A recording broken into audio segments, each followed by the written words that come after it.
Welcome back to another edition of Ball Don't Lie, right here on 104.9 The Horn. We got a lot to get into. The NBA got lit overnight. The NBA trade deadline, I believe, is officially done. We got a lot of big deals to get into that were made right before the trade deadline, and you're talking about blockbuster ones. Kevin Durant, legendary lifetime Longhorn, traded to the Suns. We'll talk about that. Kyrie Irving made his NBA debut. We'll get into that as well with the Mavs. Also, the Lakers. Yes, the Lakers made a move too. That's on the back of the end of the big stories in the NBA trade deadline. They traded Russell Westbrook in a 3-team deal. We'll talk about that. Spurs also made a move. We'll talk about that as well. So a lot of NBA news, notes, and nuggets. There's also, of course, the Super Bowl. We'll do Super Bowl breakdown in the top of the 4 o'clock, top of the 6 o'clock. Before we do, let's introduce you to the rest of the crew. He was a second-round pick for the Montreal Expos, but a first-round pick for the Austin Radio Network.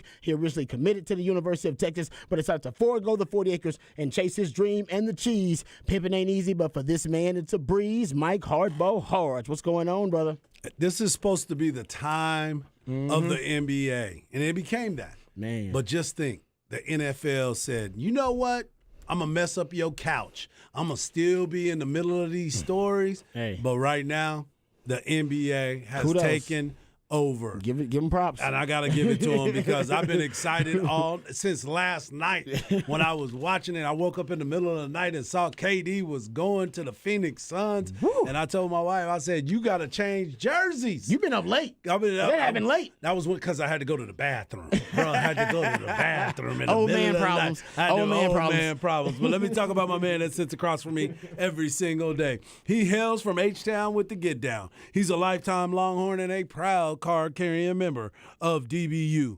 Legendary lifetime and college Hall of Fame Longhorn. For sure. Derek Johnson said he was the best cover corner he had ever seen. He's a former NFL DB that still has that passion for film study, but he's not a fan of white condiments, but he is a fan of you, the listeners. He is my man and yours, Rod Babers. I appreciate that intro. Let's not waste any time because I know this guy is also very excited because he watches more NBA than anybody I know. He's also the Idealionaire on the program, one of the hardest working members of the ARN family. He's got a hustler spirit, period. We don't know what he's paid. We do know that he's underpaid.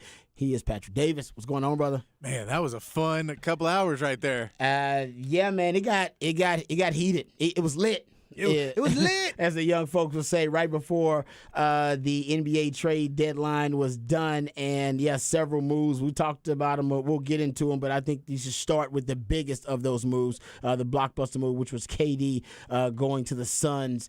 And, you know, we can kind of break down the details of this trade because, yeah, I mean, it's one of those trades. It's got a lot of different moving parts to it. So, essentially, the Suns are sending Mikal Bridges, Cam Johnson, Jay Crowder, and 4 first-round picks and a 2028 pick swap for Durant and T.J. Warren.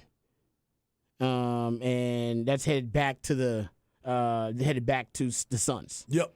Okay. And that's a hell of a haul. That's a great haul. That's a great haul. So for Brooklyn as well. That's what I'm saying. So in terms of winners and losers here, Brooklyn once they traded Kyrie Irving, which we'll talk about here in just a second as well. I don't know if they were left with any of the choice because it was stated in several reports by ESPN that KD and his agent, they requested a trade on the down low. They didn't want it to be a big deal. Right. Kind of showing respect to the organization, and that they instructed the Nets that their preferred destination was the Suns. So he got exactly what he wanted. Got it to the Suns, and the Suns, namely, gave up a king's ransom for a damn good player. That's a smart move, I think. I think that's a very smart move for especially a team like the Phoenix Suns that has been on the cusp. They have been on the cusp, and they needed a closer because if you wanted to think that Devin Booker was going to be your guy and he's still your guy, you need an ancillary person that could come in. Not only an ancillary person, but somebody with some skins on the wall. Chris Paul hadn't won anything. Chris Paul has always been in the conversation, and that's his one thing that you could sit there and look at and say, wait a minute, what has Chris Paul been lacking? It's a championship. Yes. It's a championship. This doesn't guarantee him one, but you've been close, and now you got somebody that can be a closer in this situation. This increases his chances. I agree with you about the closer thing. Yeah. They seem to have every piece part, that they yeah. need. I mean, they don't have a bench right now because They done got rid of everybody. yeah, pretty much. But that starting five, or at least four of the starting five, I mean, you're talking about that maybe one of the best combos or cores in all the NBA. KD, Devin Booker, CP3, and now DeAndre Ayton thrown with that group too. Patrick, your thoughts about this blockbuster trade for both sides? I mean, I think it makes sense for both sides. It's not a bad trade. I am somewhat surprised that they didn't call Kevin Durant before they pulled the trigger on the Kyrie trade, because I feel like if you think you're not keeping Durant, you take the Lakers trade, because you get 2 firsts on a team that is probably going to be worse when those first comes up. So you probably go and take the 2 firsts instead of the 1, and you don't need Dorian Finney-Smith because you're rebuilding now. So it would make more sense to go for the picks if you're not keeping Kevin Durant. The whole reason you didn't do it was because you needed players to make Kevin Durant happy. So it feels like when they made that trade, they thought they were keeping Kevin Durant. Yeah, because they assumed maybe we can build around Kevin Durant. Yeah. We can just, you know what, we can just build around him for the future. So that is another thing of Brooklyn just Could be kind right. of screwing Yeah, it up that and makes going, sense. well, now we have 45 wings on our team because we traded for Bridges, who's a wing, and we traded for Cam Johnson, who's a wing, and we have Dorian Finney-Smith, who's a wing, and we just have all the 3-and-D wing guys you could ever want.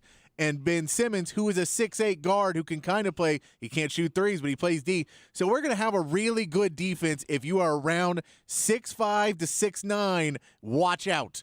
You're shut down. Nobody's scoring. But so it's a weird composition of what this team is in Brooklyn now. That's fair. And going forward, you wonder, it's like, all right, do you have a lot of pieces that other people are going to want these? They didn't make any more moves, so they didn't just stockpile tons of picks. My guess is in the offseason, they're going to try and unload some of these guys and get some more picks in there or unload them for more players. But I understand you have to rebuild. This is the time to do it. You're not going to get a haul like that in the offseason because teams will – there wouldn't be the frenzy that there was right now. Yeah. That the Suns felt like, hey, man, we have CP3. We just paid DeAndre Ayton. We have Devin Booker. We have to do something. And if that's there – why would we not want to do that? Because we went from probably 3rd or 4th in the West and a team that nobody thought was actually going to make a run to now the odds-on favorite to win the NBA championship.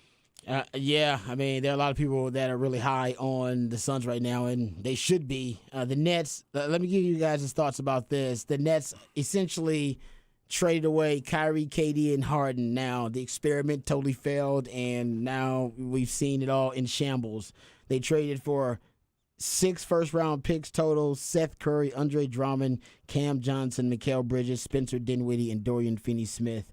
What grade do you give the return on the 3 all-stars that you had to trade, and all NBA players to trade? Yeah. Too. Did they get it? Did they get enough of a return? Was it? I personally am looking at this. I think they did get enough in return. Really? Because they weren't going to win. I mean, you start thinking about it. They were playing good basketball, but when you lost Kyrie, it changes the whole impact of the trade, right? So you're looking at it and you're trying to say, who's going to be the guy that can take that spot? And then you looked at what KD said, and you said it perfectly. KD did this underneath the radar and was like, hey, man, I need to get out of here. And you were maybe 100% correct. They were probably thinking, we're going to trade him off, and this is what's going to happen with Kyrie. And KD sat back and looked at it and was like, man, I wanted to leave a while ago. I came back. I got the coach fired. I didn't want to be a part of this organization. But you know what I like to do? I like to hoop. And then you lost my hooping partner with me. And we already know he looked around and said, Ben Simmons is scared to shoot. I don't have another closer with me.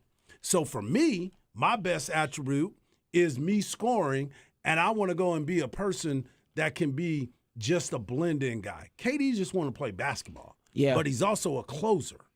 and he can go there because Devin Booker, we already know he gonna light it up. He can score from anywhere. Chris Paul, he don't want to score.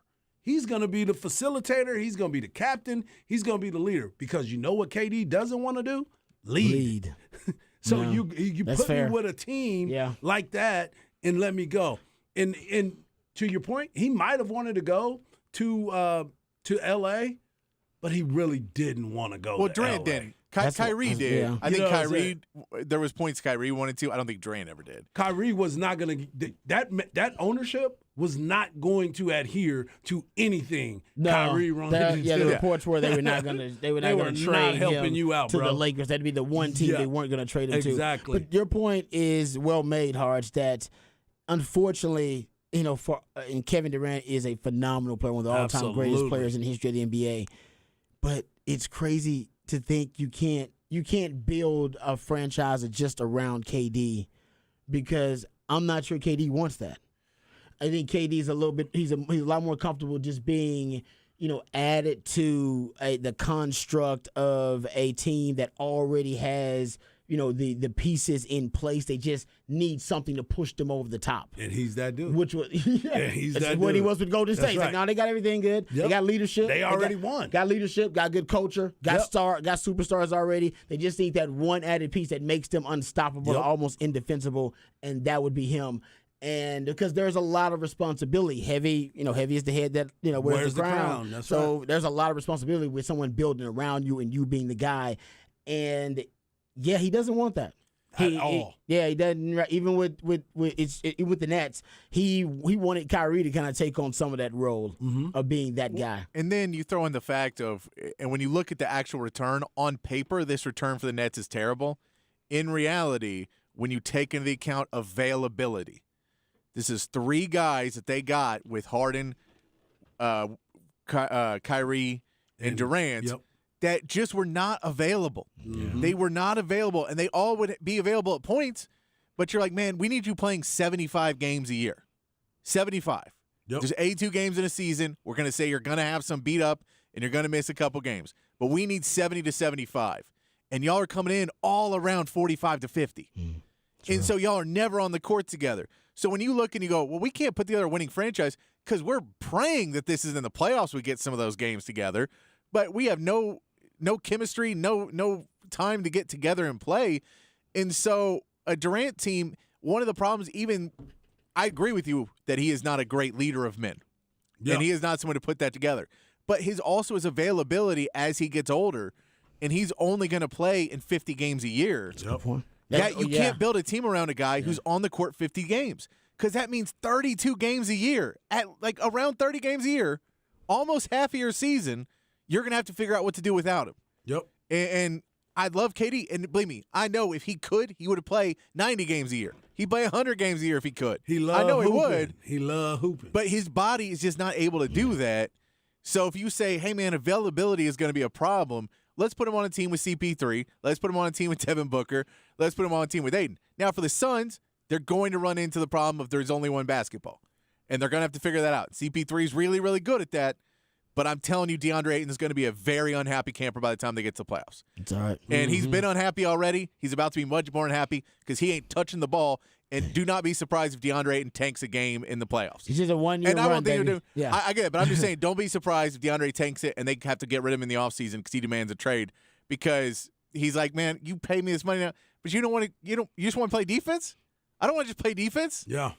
That's a good point. That's a So good that's point. something to The look chemistry. for. Look for in the Yeah. playoffs is if he doesn't care, then you lose a rim protector, you lose all that. So I mean, That's why hopefully, the culture of the Suns is going to be big here. Yeah. If they're it said they have a good culture. If well, they they're do, building a it's new gonna one now test it. with new ownership Yeah. and everything. That's So they're true. trying to build into a new place. Hey, he's that- been balling. Ishbia? Is that his name? Yes. Matt Ishbia? Yeah. So he made the big move. He made a the huge move. governor. Dude, he's the governor. When he was on the job for less than 24 hours, he made a hell of a and- move. No, and he's He apparently ain't scared. So I think it's a great move for the Suns because you kind of we've talked about it in the NFL. You got to go all in, especially if you're the Suns.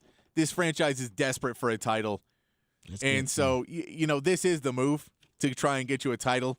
you could have brought in 4 other guys, but you're like, we have Mikal Bridges, we have Cam Johnson, we have a lot of real good pieces, and they haven't gotten us there. Let's go get somebody who, as Hart said, is a closer. It's a good point. No, I like that. And I see the texter mentioned it too, so I got some of the numbers as well to back up Patrick's point. So basically the Nets with their trinity, right, that they had, that trio of superstars. Mm-hmm. KD, Kyrie, and James Harden played 10 games altogether.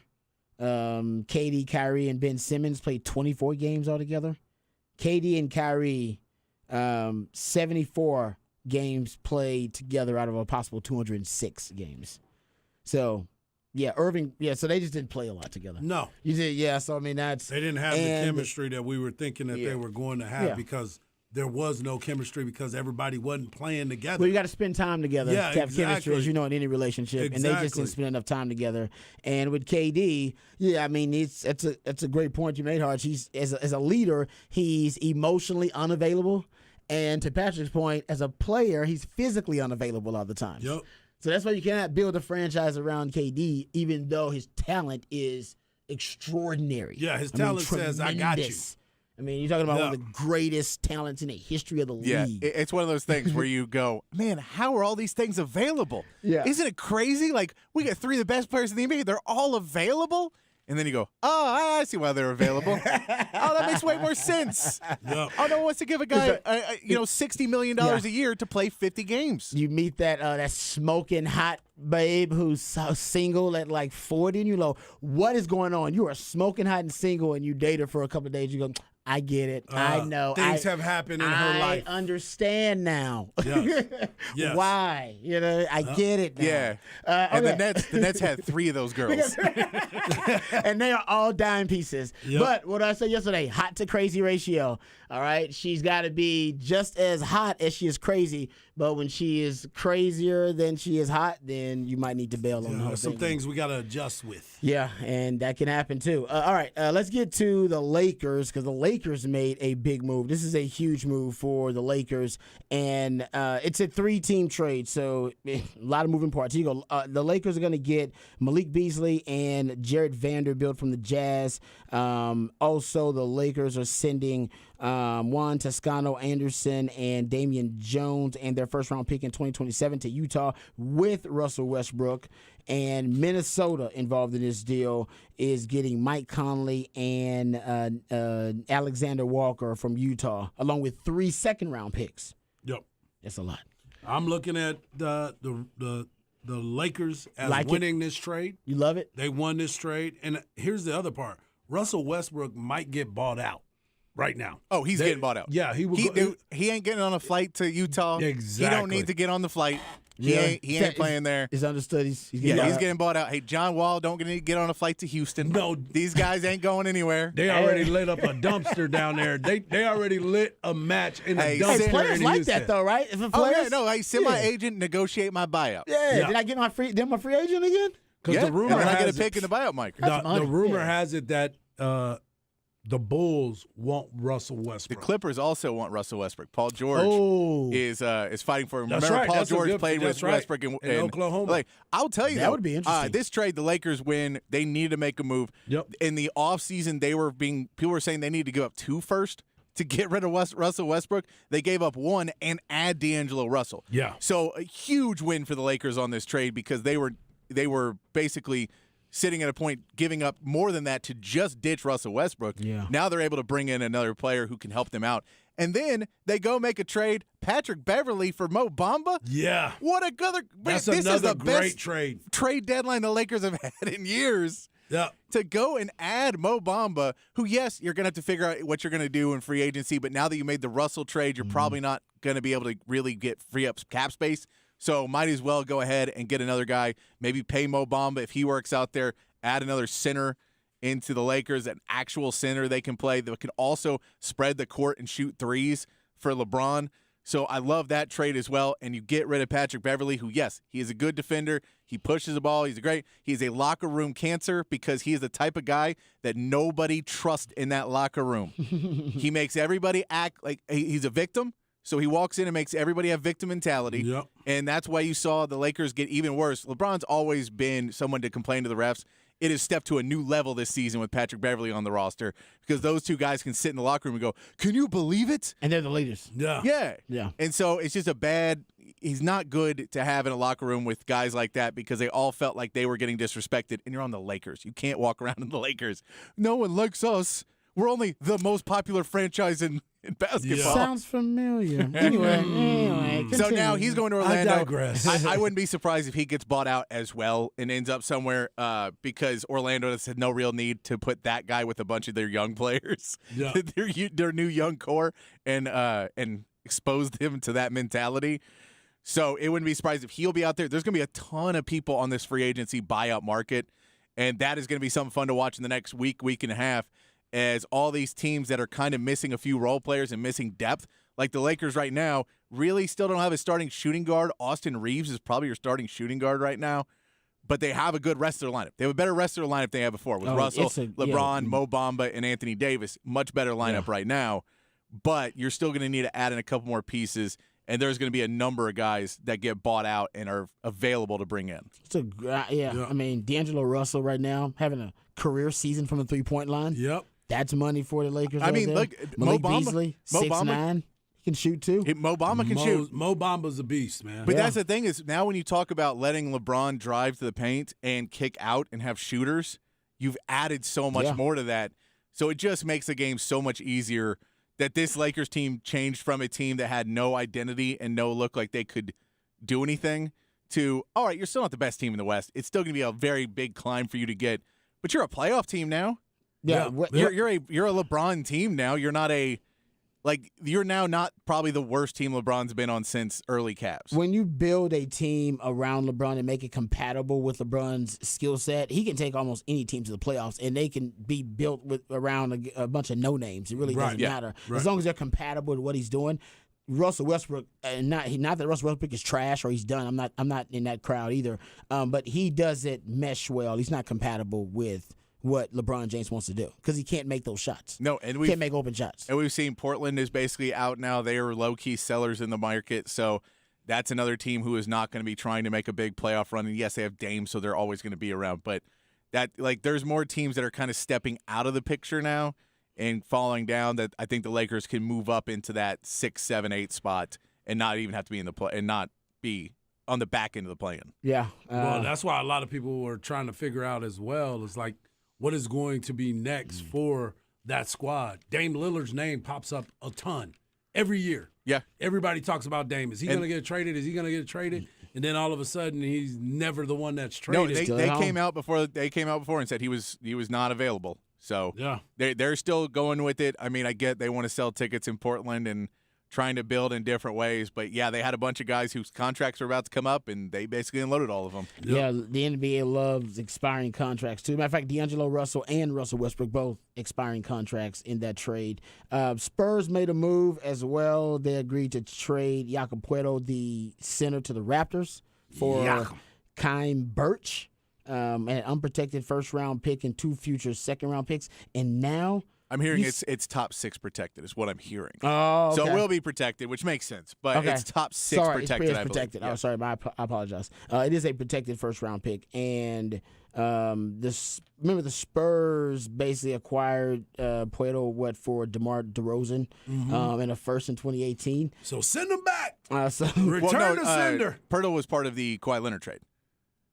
Oh, was he? Yes, because he came from Send the him back. Raptors. Okay. Yep. So he came for the Raptors, and he was part of that trade. And then DeMar DeRozan was part of the Kawhi Leonard trade.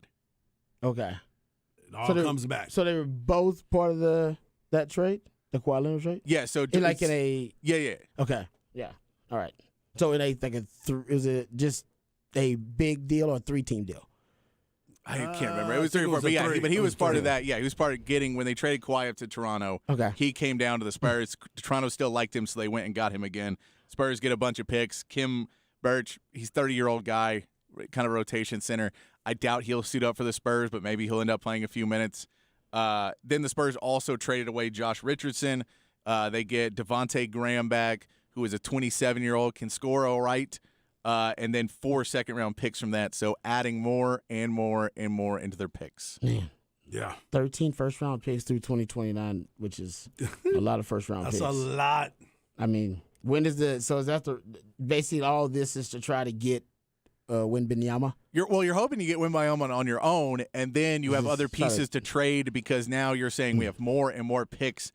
And we saw, like, there's been a few trades where the Warriors trade 5 second-round picks or trade James Wiseman for 5 second-round Yes. picks. They then flip those 5 second-round picks to Portland to get back Gary Payton II, who was a big part of their championship team last year. So Who they should have never let now, walk.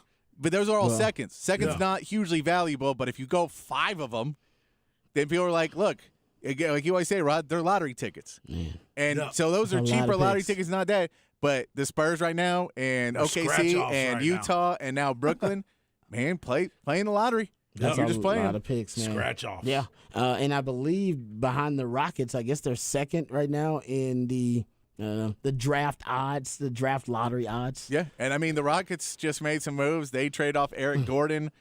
They made a bunch of cap saving moves, took on other people's caps that are going to go ahead and hit the buyout market.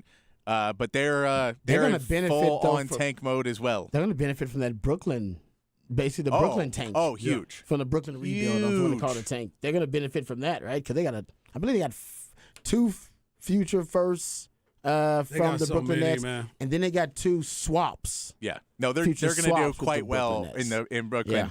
Brooklyn is not able to completely rebuild as much as they'd like to. Man, it's hard to keep up with all the NBA trade stuff, but I would say that it's hard to steal headlines from the NFL. NBA did a good job. Good job doing it. It's hard to do it. Well, here's another name. That Josh Hart trade, that's the one that really kind of drives me nuts.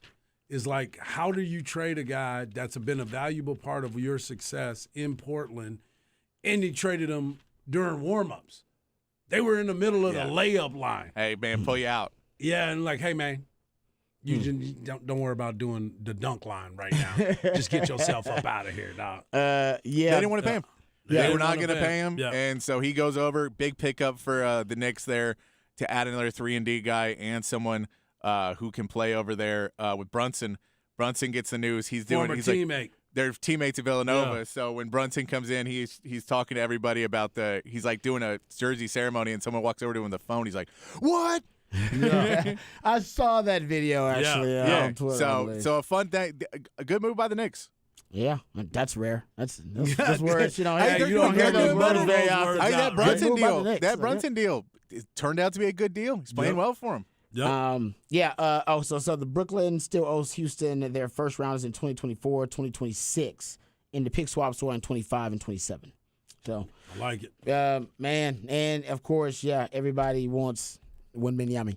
Oh, that's what everybody's thanking for. I mean, Scoot Henderson. People are looking at Scoot Henderson as well. Oh, he's been hooping. I mean, he's a consolation prize, but He has Scoot been Henderson is a hooping. really good It's consolation a prize. great consolation prize, but I mean, everybody knows. No, everybody wants Wemby. Yeah. But Yeah. you want. See, look, he's already got a nickname for him. Oh He's yeah, calling we him know when he Wemby. comes to Spurs. Yeah, you he's know. calling him Wemby already. He got Yeah. T-shirts made, sweatshirts made. Hey man, I'll call him whatever he wants when he comes to San Antonio. Whatever. That'll be great. Yeah, we'll steal that when he comes to H-Town. We'll be calling him Wemby as well. Yeah. All right, we'll come back. We'll talk about the highest recruiting budgets for college football in the country. Are the Longhorns at the top of that pyramid? We'll get into that and more right here on Ball Don't Lie, 104.9 The Horn.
All right, welcome back to Ball Don't Lie right here on 104.9 The Horn. New theme Thursday. That's when my man Patrick plays certain jams, certain songs, selections, and they should give us hints and clues as to what the new theme for New Theme Thursday is.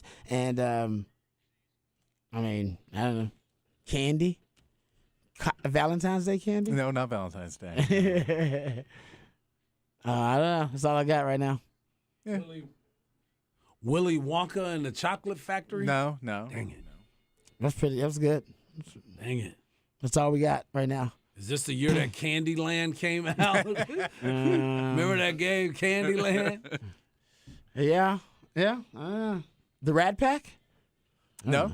We'll keep it going. Okay. All right. Random suggestions. Do we need to turn this off? Oh, you probably should. Yeah, the Specs text line. Usually they ruin it because they're a lot quicker than we are. Yeah, sometimes for sure. with the new theme What Thursday. did you say? They normally Google or They Shazam? can Google or This Shazam one's a some little stuff. bit harder to Google Yeah. Okay. because you have to hear a couple songs to get what the whole theme is. Yeah. Okay. Yeah. No, that usually works more on midweek movie music where you can just kind of see what soundtrack the song is on, that kind of stuff, and then leads you right down the path, the direct path. Yeah. This one, you got to psychoanalyze Patrick a little bit. You got to know Patrick. Dive into the deep, dark depths Very good of point. his subconscious. Which And is not a good. You don't want to do that. That's like going to the black web, the dark web, man. You don't want to be on that thing. Anyway, let's get to this story because it came out in USA Today. There was an article about the biggest recruiting budgets in the country. And I don't know if I was surprised to learn where the Longhorns are. They are where they should be. They are in the top 5. But it says it was about Georgia. First of all, the article was about Georgia and how they have a massive recruiting budget. Okay. $4.5 million annually spent on just recruiting. A&M actually is second. Shout out to the Aggies. Really? Yeah, $2.98 million I like it. they spent on recruiting. They're not scared. We ain't never scared. There it is. Tennessee, $2.92 million.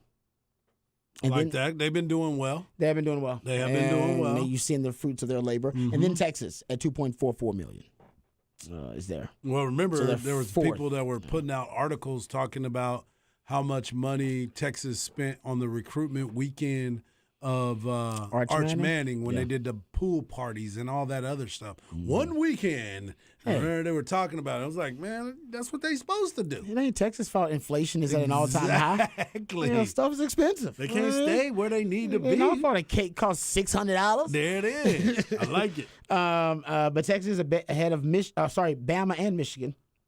Bama's at $2.32 million, and Michigan's at $2.24 million.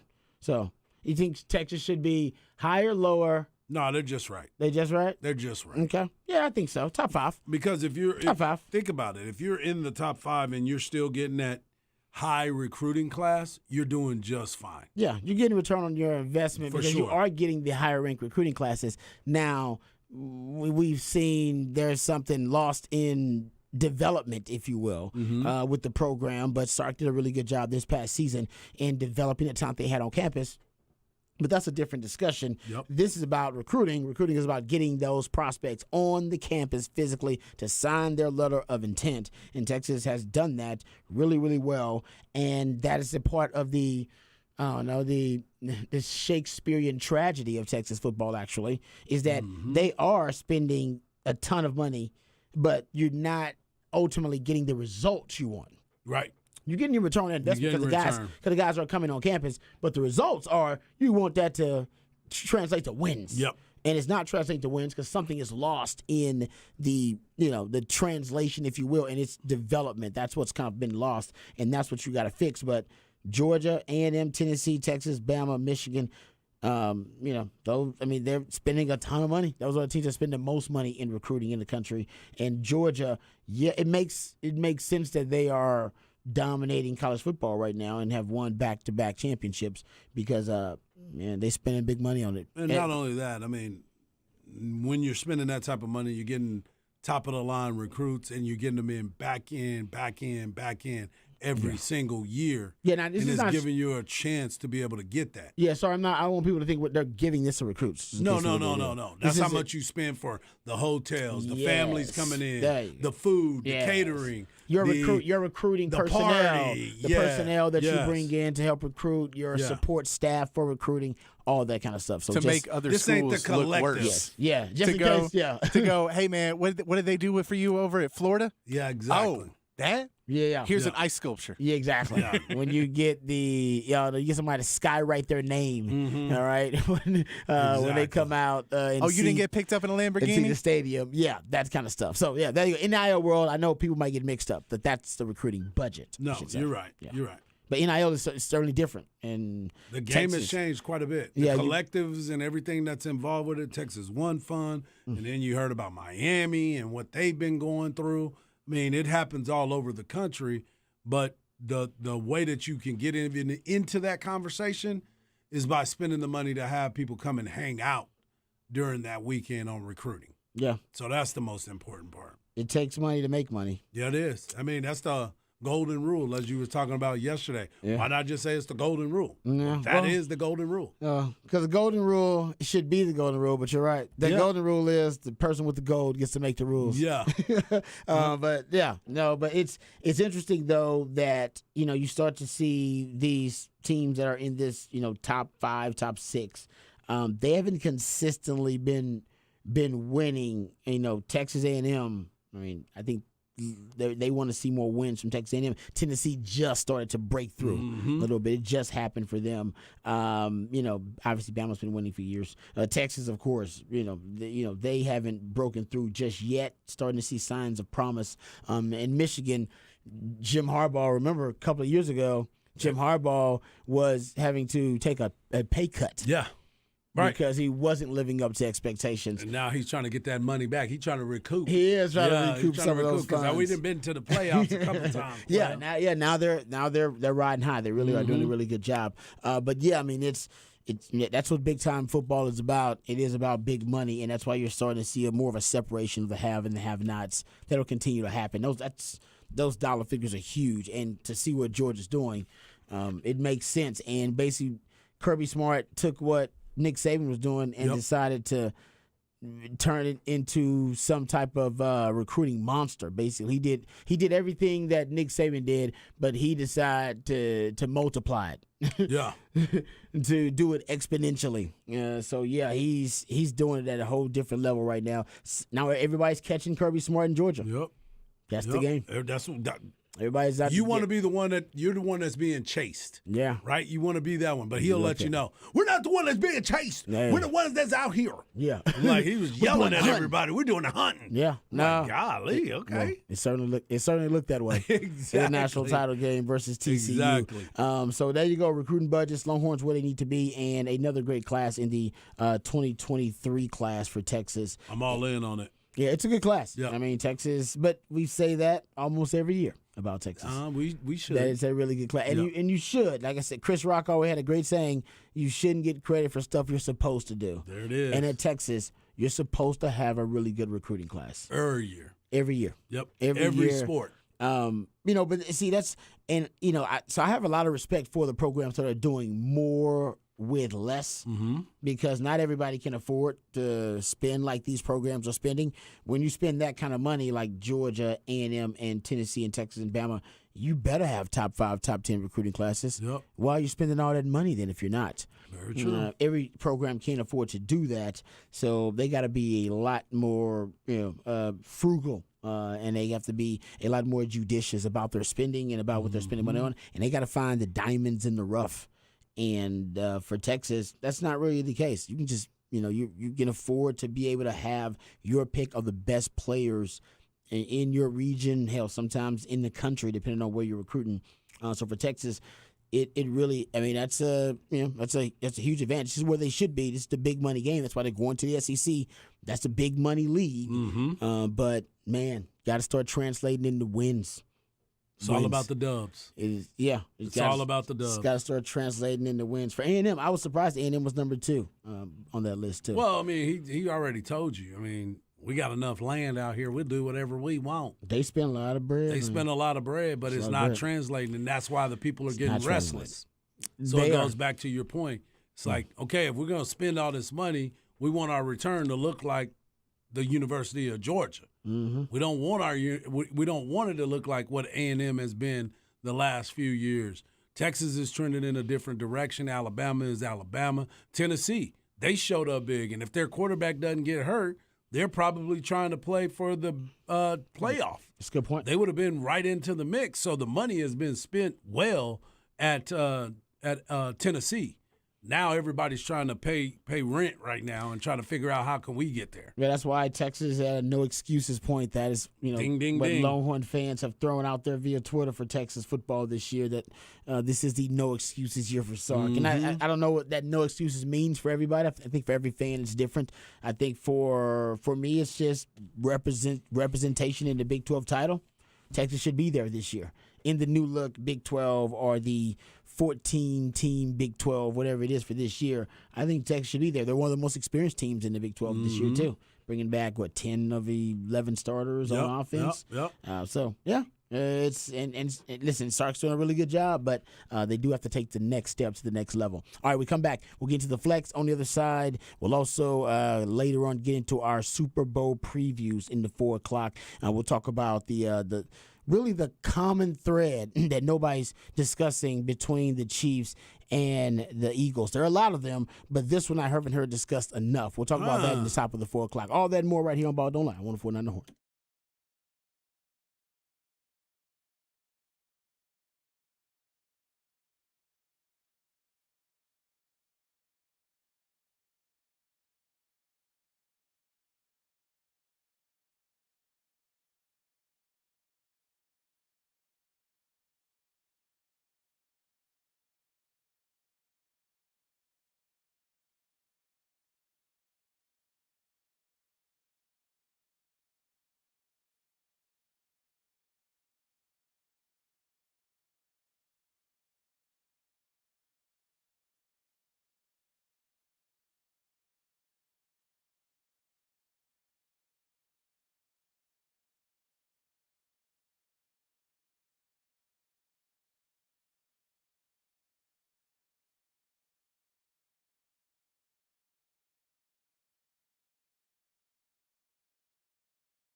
All right, welcome back to Ball Don't Lie right here on 104.9 The Horn. It is a new theme Thursday right here on Ball Don't Lie on 104.9 The Horn. Patrick plays songs for us, and based on those songs, we have to guess what the new theme of the day is based on clues and hints that we gather from the song selections. I mean, once again, it's about some sweet candies. Sweet, I'm gonna give it to you little because sweetness. today is National Toothache Day. And so we will be listening to songs all about That's the things outstanding. that give you toothaches. That's outstanding. Okay. There you go. That is outstanding. Wow. Nobody would have got that. No, we'd No, have no, been that's why I was glad like, you hey, told us. y'all get the theme of sugar, candy. I'm glad so you got give you two toothaches. There you go. Wow, Yeah. National Toothache Day. That's man. Why? I mean, they come up with a day for something every time. No, give Patrick credit for making the leap from toothaches and then all that, doing that kind of research. Because I've never even heard of it being National Toothache Day. Had no clue. What? Who knows Yeah. that? Well, I mean, I'm on Twitter. We're both on Twitter a lot. We're looking never at came stuff. across my Twitter Never came timeline. across- Yeah, it's not a celebrated holiday. And I think Yeah. he I'm needed trying to something. celebrate it. He needed something that didn't come across our timeline. very true. Very so that true. we wouldn't get some hints to it or something randomly, or Chad wouldn't mention it on Chad and Zay. No, you're right. You picked something pretty obscure. So, all right, we'll get into, more of the theme of the day, which is National Toothache Day, and songs about things that give you toothaches, which is just candy and sugar for now. All right, we'll get into In general. All right, let's get to the flex. FLXATX.com, FLX on FLXATX on all of your social media platforms as well. Go to the website. Go check out the website. Tons of great stuff up there. The basketball schedules are out for Friday for the men's and women's games in the flex area for Friday. That's out. You can go check that out. Also, they have the basketball power rankings are still up there at the FLX website. And tonight is Flex Wednesdays. All right, FLX ATX. They moved it to Thursday because of basketball. Because of last night we had basketball. Vic Schaefer, everything transitioned over here. So tonight, they will have it running 8 p.m. 8 p.m. Okay, 8 p.m. after Coach's Show with Rodney Terry at 7 p.m. With Craig Way down at Pucker's Rio Grande. Yep. Craig will be down there with Rodney Terry doing the Coach Show from 7 to 8. Then we will have the Flex from 8 to 9. Yeah, Flex is usually Wednesdays, but we did move it. But it is Zach Lucero is going to be doing it because I heard him on Chad and Zay talking a little bit about previewing the Flex tonight. And I thought he said Nolan. Cam Parker and Nolan Hogan will be. I think Nolan Nolan's there. Hogan's Cam gonna- may not be here. I think Cam may be out today. I thought he said the Seed was going to join him. So I believe Nolan may The be coming in. seed. I like that. Yeah. Pretty good flex coming up. So you want to check out those guys. Those guys have all of the insider knowledge about what's happening with your local high school sports here in Central Texas. But if you want to know right now, go to FLXATX.com. Also, shout out to my man Jalen Gilbert and a lot of other prospects, by the way, who signed their letter of intent yesterday. He signed his to Vanderbilt. But a lot of other, you said, Harge, a lot of other prospects around the Central Texas area signed their letters of intent actually yesterday too. That's right, because everything got moved around because of the weather. So everything got pushed back, and now that the weather's good and everybody can go out there, Cam Cook signed his letter of intent to TCU yesterday as well. And a lot of kids that are going to be signing they signed their baseball scholarships as baseball season is right around the corner. So there was a lot of movement yesterday in the Flex area. So make sure you get on flexatx.com to find out more. And we've talked about this before, and we're going to continue to talk about it. If you have information, you got videos, and you want your kid to be noticed or your school, go to flexatx.com and get into the contact page and send us all the information. Because it's year-round. So No doubt. I know during football season, you guys did a great job of sending us a lot of information, stats, videos, names of players that we should be watching. That can be the case year-round for all the different sports because we're just trying to make sure that we keep up with the top-performing players in the area for all the different sports Yep. and the best teams. And we need as much insider info from you, No doubt. guys, as possible. So FLXATX.com. All right, we come back. We'll get into the Super Bowl preview. We'll start breaking it down from every angle. We'll also talk about something unique about both of these squads. Hasn't been discussed enough. All of that and more right here on Ball Don't Lie on 104.9 The Horn.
Welcome back to Ball Don't Lie right here on 104.9 The Horn. It is a new theme Thursday, and the theme of the day is National Toothache Day. So Patrick is playing songs that are themed around things that would give you a toothache, or that might give you a toothache, which is usually candy, sweet stuff. And he's picking some pretty damn good songs. This is pretty damn good. This is actually in my phone. All right, I got this one. You got some new edition in there? Oh, I got tons of new edition in there. Yeah. Oh no. Yeah, my boy Ralph Tresvant right there. Yeah, a young one. I mean, I don't know how old he is. Is he even a teenager when he's singing this one? They look younger. No, I mean he's really young. are. I mean, he might have been 12 or something like that. That's why I wonder. Like, I don't know. Yeah. But that New Edition, very underrated as an all-time great boy band. Yeah, had a lot. Think about everybody that left that band ended up, individually doing something, thing, pretty successful, whether it was Bobby Brown, Ralph Tresvant, Belle Biv DeVoe. Mm-hmm. Hell, even when remember they brought in Johnny Gill? Oh, yeah. For a while? He was part of that. Johnny Gill, when they my. when they lost like Ralph, Bobby and Ralph Tresvant, they brought in Bobby, and that still worked out. Johnny Gill, they was still jamming. Yeah, that was they're very underrated as a boy band. I agree with that there. 100%. I'm a big fan of them. So. Yeah. You see the movie? That's not the series. I think it was. Yeah. It's like the. Mm-hmm. Did you remember seeing that? Oh, yeah. It was actually pretty good. Oh, It wasn't bad. Anyway, but my man Patrick does a great job with New Theme Thursday. So National Toothache Day, which nobody would have figured out. So I'm glad he just decided, man, we're just going to tell you what the hell's going on. Because nobody would have guessed New Theme Thursday was National Toothache Day. No, not at all. Specs text line 512-337-3776. That's how you hit us up on the Specs text line. You also can use the Twitterverse. My man Harge is at Hardball Harge in the Twitterverse. Patrick Davis at It's Patrick Davis in the Twitterverse. All right, guys, let's get to our Super Bowl preview here and start breaking down this matchup a little bit. And something that hasn't been talked about enough with this matchup between the Eagles and between the Chiefs is about how well built and well constructed the rosters are, leading to the conversation about the general managers for both of these squads. And people don't talk enough about the fact that Brett Veach and Howie Roseman, both worked together with the Eagles. And both of these squads, and I say both of these general managers, I say both of them have been really aggressive.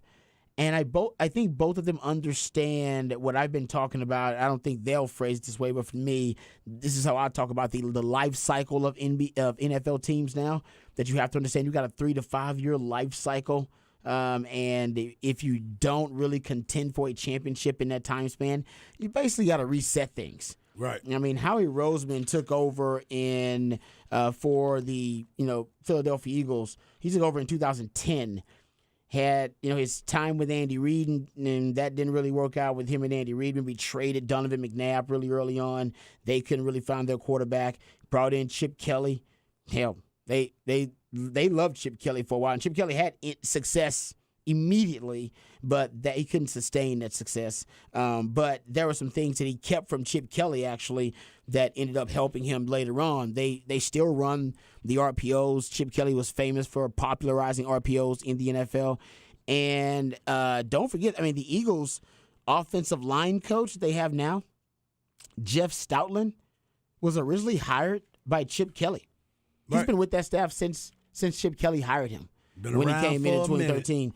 That's one of the selling points of continuity with an offensive line and consistency with an offensive line coach. But he's been there through 3 different head coaches. But I digress. Getting back to Howie Roseman and Brett Veach, both of these guys under Jeffrey Lurie and under Andy Reid, by the way, because they were both working with Andy Reid too. They both, I think, learned how to be really aggressive, and they understood that you got about 3 to 5 years to make it work. And when you can't do that, you need to aggressively reset things. You think about, like I said, go back to Howie Roseman. 2010 is when he took over for them. He didn't work with Andy Reid. That was 2010 to 2012. Didn't work with Chip Kelly. He moved on from Chip Kelly after that 2015 season, even though he had success immediately, still moved on. But, kept that O-line coach, kept some of the philosophies of Chip Kelly, just moved on from him, the coach. Hired Doug Peterson, won a Super Bowl. Yeah. But still didn't keep Doug Peterson around long. Doug Peterson was gone. He won the Super Bowl in 2017 and was gone by 2020. Gone. And him and the quarterback they drafted to try to be the next franchise quarterback, which was Carson Wentz, and then decided after drafting Jalen Hurts to move on from Carson Wentz, and decided to go elsewhere, and then go in the Nick Sirianni, Jalen Hurts era of the Eagles. And by the way, I guarantee you, it'll probably be over with by 2026, 2025. Yeah, he'll But make an right adjustment. around 2025, it'll be over. He'll move on to something else. He understands and gets, I got a window. Brett Veach has done the same thing. Right. Brett Veach is different, though, because he obviously the Alex Smith window for them was a short-lived window, and they understood they trade up to go get Patrick Mahomes, the future quarterback for them, their franchise guy, and they go with the same coach, so that's not quite as aggressive as the Eagles are, because Howie Roseman will change coaches and quarterbacks. They go with the same coach in Andy Reid because they're working more in collaboration, get their quarterback of the future, and now they reset with Patrick Mahomes. And then they most recently, now that they figured Patrick Mahomes is the quarterback of the future, they reset again. Mm-hmm. They just reset again. They're rebuilding now around Patrick Mahomes. That's why they let Tyreek Hill go. They're probably not going to re-sign Orlando Brown, their left tackle. They're probably going to move on from him because they reconstructed the offensive line. I was going to say, in the they offseason. might need to keep him around They if he might. keeps standing him up. Well, You yeah. know what I'm saying? No, And I'm keeping saying, him clean. But they're thinking about, but they're always rebuilding. They got 4 or 5 rookies that are in the rotation or starting on defense right now because they're rebuilding the secondary. They rebuilt the offensive line last offseason. So they're extending their window or essentially just resetting the window around Patrick Mahomes. Why else would you move on from Patrick Mahomes? No need to do that. So he's less. You can't. It's a lot of money that you got standing in there with him. Well, you got a Hall of Fame quarterback and a Hall of Fame coach, so Right. you're good. Right. You chose wisely Yeah. in both of those aspects. For Howie Roseman, he doesn't choose that wisely. He doesn't have a Hall of Fame coach and a Hall of Fame quarterback every time. He's got, I got a window. Right. That's what I got to get to. We can be the best team in this window, but I don't have a Hall of Fame coach and a Hall of Fame quarterback. Veach does. Good job on Veach. By the way, Andy Reid brought Veach with him Right. from Philadelphia when he moved to Kansas City. So that's why Veach is basically, hey, Andy Reid's my ride or die. I'm always with Andy Reid. And he should be because that's a Hall of Fame coach. My point is they're basically resetting too. They've done it in a kind of a hard stop model when moving on from Alex Smith, but now they're doing it in a softer version because they're rehauling and basically overhauling all the different positions, one position group at a time. Wide receivers and skill positions will probably be next. Well, the thing that we've talked about for numerous times, and we're going to continue to talk about it, is the window, right? And the fact of, do you have that window where you're dealing with a rookie quarterback and you're in that window there, and now you say, what can we do to make it better around him? Well, Howie Roseman was like, you know what we're going to do?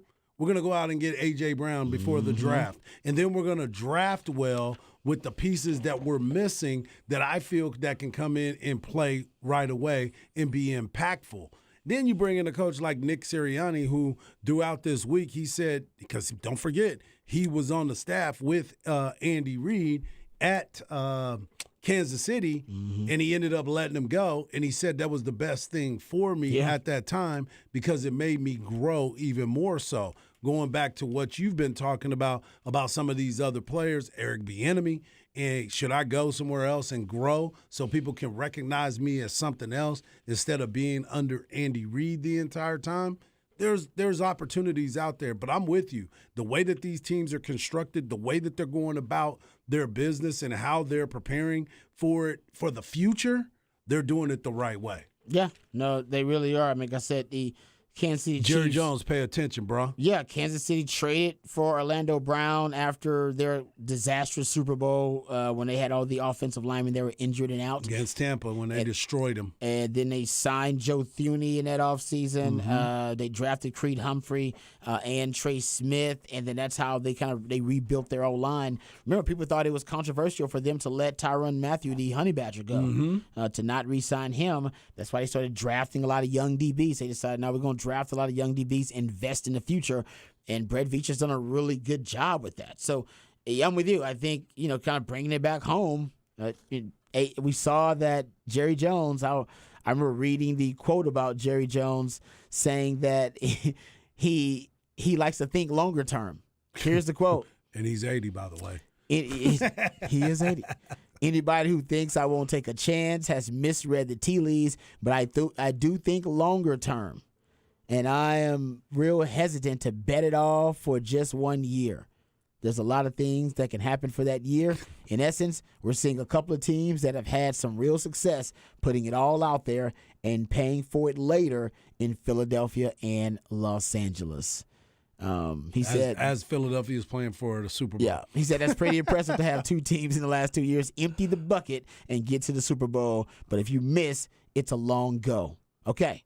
So let's basically saying that he thinks that we're going to miss, that he won't take that risk. Let's juxtapose that to Howie Roseman's comments at the Super Bowl about going all in. Here's what he said. And remember, we know how the Rams feel about it. F them picks. For sure. I ain't worried about them damn picks. The NBA-ification of the NFL. Here's what Howie Roseman said. When we won a championship, we'd made aggressive decisions, and we had taken some risks. And we saw that it's hard because the league is designed like a bell curve. They want most teams to be in the middle of the bell curve. So for you to take a chance and try to get to the top of the bell curve, you probably have to risk being at the opposite end. I think for us, it would be worse to fall in the middle than would it be taking a chance to be great and maybe falling back. I'm going to send Patrick that sound again because we played it of Jerry Jones earlier. Man, maybe it was last week we played it. Of him saying, I like being in the middle. Do you remember this? I do remember that. You remember that? Yeah, He literally it's sickening. He said, I like the middle. We made fun of it. We were like, Yeah. that's funny. He's I'm like, what is he I want to talking be in the about? middle. He said, I like the way the middle feels. It feels good. I want to be in the middle. I'm like, and pause. you literally have Howie Roseman, same division, a GM saying, no, I don't want to be in the middle. I'd rather be in a disastrous situation where we risked it all and lost than be just stuck in the middle class of the NFL. Yeah. I don't want to be there. Which is why it's a problem for the Dallas Cowboy fans, because his way of thinking has had us going crazy for so many years. That's wild. And the fact that E. Hogan has said on these airways that he would walk to Dallas, and he has never felt threatened by it because of those thoughts that you just said, bro. Not at all. Like, it's like being in the middle is not where you want to be. And let's not pretend like the Eagles can completely leverage their future. They have their first and the Saints first in this draft right here, and their own second. They have the Saints second and their first and second in next year. They have picks. Yeah. It's not like they don't have picks. They do have picks, Because they accumulated a bunch of picks, getting rid of those contracts. So instead of, let's say, ditching Amari Cooper for a fifth, they would have traded Amari Cooper for a first. And then had more leverage to then, if they wanted to flip that first again, they still have theirs, and they can flip somebody else, and they can go get somebody else. That's the problem, is you can't go, well, their future. And you go, their future is just fine because they still have all their picks plus another first and second. Yeah, no, it's they are not the same model as the Rams. That is a bit of a misnomer. That's a big misnomer. Yeah, to me that's a mischaracterization. Now they are going all in this year because in the offseason they were just really aggressive. Remember, day one of free agency they signed Hassan Reddick, which was brilliant, by the way. Who might be the MVP of the Super Bowl. They signed him day one of free agency. Next wave of free agency, they signed a guy that Rod B was saying the Cowboys should sign, but they didn't need him, Kazir White, who's a really good player, and Zach Pascal. Kazir White was a starter for him. Draft day, they traded for A.J. Brown, as Harge mentioned earlier, and then they had the post-draft free agency period. They signed James Bradbury, starting cornerback, who's been phenomenal for them. And then they traded for C.J. Gardner-Johnson in August, right around right around two-a-days. Sorry, training camp. It's not like an old man, two-a-days. Training camp for them. I like that. Two-a-days don't exist anymore, sorry. And then the mid-season, everybody talked about how atrocious their rush defense was, so they signed 2 D tackles, Ndamukong Suh and Leonard Joseph, and their run defense instantly improved. So they're just aggressive about solving problems right now. They're not going to wait. And a lot of teams like to wait around and see if the problems resolve themselves. Not the Eagles. They're going to be aggressive. No, let's go ahead and fix the problems and deal with everything later. Let's go win now and deal with everything else later, because as I've been saying the entire time, we do realize that every single year the salary cap goes up. You still have opportunity, man. What are you thinking about? Just go out there and be aggressive and make the adjustment later. All right, my man Patrick is always quick with it, so he already has the Jerry Jones sound. We're just gonna play. It's long, so we're gonna play it until he starts talking about the middle, because I just want people to hear it, and I want it to be get the context of it too. So I don't want to play it out of context. Here's Jerry Jones at the Senior Bowl, I believe, when he was being asked about teams going all in and his philosophy about teams being so aggressive going all in. Everyone's got a different plan of how they want to get to the Super Bowl. You saw what the Eagles did. The Rams got rid of all their picks. What is the Cowboys' plan to kind of get you what you need, another championship? I'm reluctant, even though by nature I'm a wildcatter. Anybody that thinks I won't take a chance has misread the tea leaves. Okay? But I do think longer term, and I'm real hesitant to bet it all for a year. And there's a lot of things that can happen for that year. In essence, we're seeing a couple of teams that have had some real success putting it all out there and paying for it later in Philadelphia and really Los Angeles. Don't think that doesn't pop my head and get my eye as far as doing it, and I know how to do that. And so it's a part of what you put in that computer and what comes out, and we'll see how it comes. But that's pretty impressive to have two teams in the last 2 years empty the bucket and get to the Super Bowl. But you're drafting development. But if you miss, it is a long go. On the other hand, my general experience has been that if you will stay aggressive, I'm talking about whether it's on the field or off the field.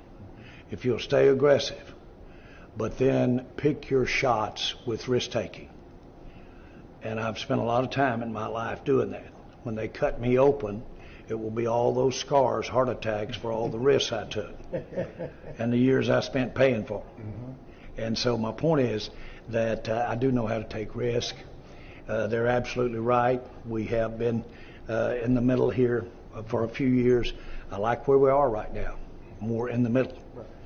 But given an opportunity, if it makes some sense, I've definitely got risk-taking in me. All you got to do is look around at everything else that we've got our fingers. All right, that's enough. We heard him say it. They're in the middle. He admitted they're in the middle, and he likes where they are right now in the middle. And Howie Roseman in the same division saying, here, I'll read the quote, make sure I don't misquote the man. He said, the NFL, it's hard because the league is designed like a bell curve. They want most teams to be in the middle of the bell curve. So for you to take a chance and try to get to the top of the bell curve, you probably have to risk being at the opposite end. I think for us, it would be worse to fall in the middle than it would be taking a chance to be great and maybe falling back. It'd be worse. So it's just two totally different philosophies. For A.H. Roseman. One's a younger guy and one's an older guy. And I just, yeah, exactly. One is a younger guy that's more progressive and more aggressive. Yeah. And one is older that is more conservative and trying to save, right? So I'm sitting here listening to Jerry say this, and the funny thing about it is he talked about if you could see around me, you could see all the things that I risk. That has nothing to do with what's going on the football field. So your business ventures are outstanding. There's no denying it. That's how you became Jerry Jones. Mm-hmm. But what are you doing now to get back to the mountaintop? You are falling in love with your players. You're not being aggressive and going out and try to get difference makers to get you back there. When Jimmy Johnson was in charge of bringing in players, he did some risky things. He brought in Charles Haley. He brought in a Deion Sanders because you know why? He wanted more rings. He could care less about all that other stuff that you talking about. Howie Roseman is saying, I need to get back to the Super Bowl, and I need to get there now. Because everything else will take care of itself. That's the frustrating part as a Dallas Cowboy fan is listening to him because he's thinking that we're going to be like, man, he's so smart. No, we're not thinking that because we're still standing on the outside. And that's why people get upset about the Dak Prescott contract, even though the market said he was part of that group that was going to get that money. That's why people were upset with the Zeke contract because he loves Zeke so much that Zeke jumped the line in front of everybody when you did not have to pay him at that time. Shouldn't have paid him. He jumped out in front of you, and you were like, I just love this guy. All while he was under investigation for some stuff off the field. You invested in that. So now you're paying the price, and you may have more guys walk where we watched during the draft where Howie Roseman said, you know what? I like my quarterback. He's on a rookie deal. You know what I'm going to do? I'm going to go get him some help. I'm going to trade for A.J. Brown. Yeah. And let's go get this thing. No, I just. And then he signed Ndamukong Suh halfway through the season. Yeah. No, he was very aggressive the entire year, and I don't think people have really talked about how, he understands the true life cycle of the NFL. If you don't have a Hall of Fame coach or a Hall of Fame quarterback, then you are on the time. You are on the clock. Mm-hmm. All right. If you ain't got one of them two things, you're on the clock. And if you only got one of those two things, then you're on the clock to find the other one. Yep. Begging for it. Because here's the stat. I've always thrown the stat out there. It's a great stat. It's the 5-year rule of the NFL. No team in NFL history has started the same quarterback under the same head coach for more than 5 seasons 5 years. and seen that duo win its first title. 5 years.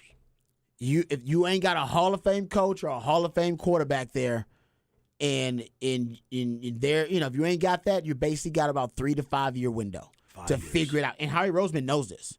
He's like, he had Andy Reid for a few years, and they couldn't figure it out. Andy Reid leaves. He gets Chip Kelly. Chip Kelly starts out hot. They can't figure it out. Bring in Nick Foles.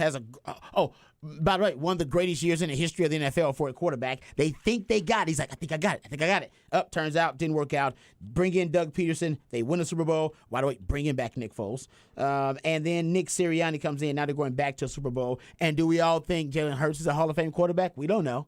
We have no idea. Nick Sirianni, Hall of Fame coach? We don't know. I mean, maybe they are. But right now, his philosophy is paying off that I got to know when to hold them. I got to know when to fold them. And you got to know when to go all in.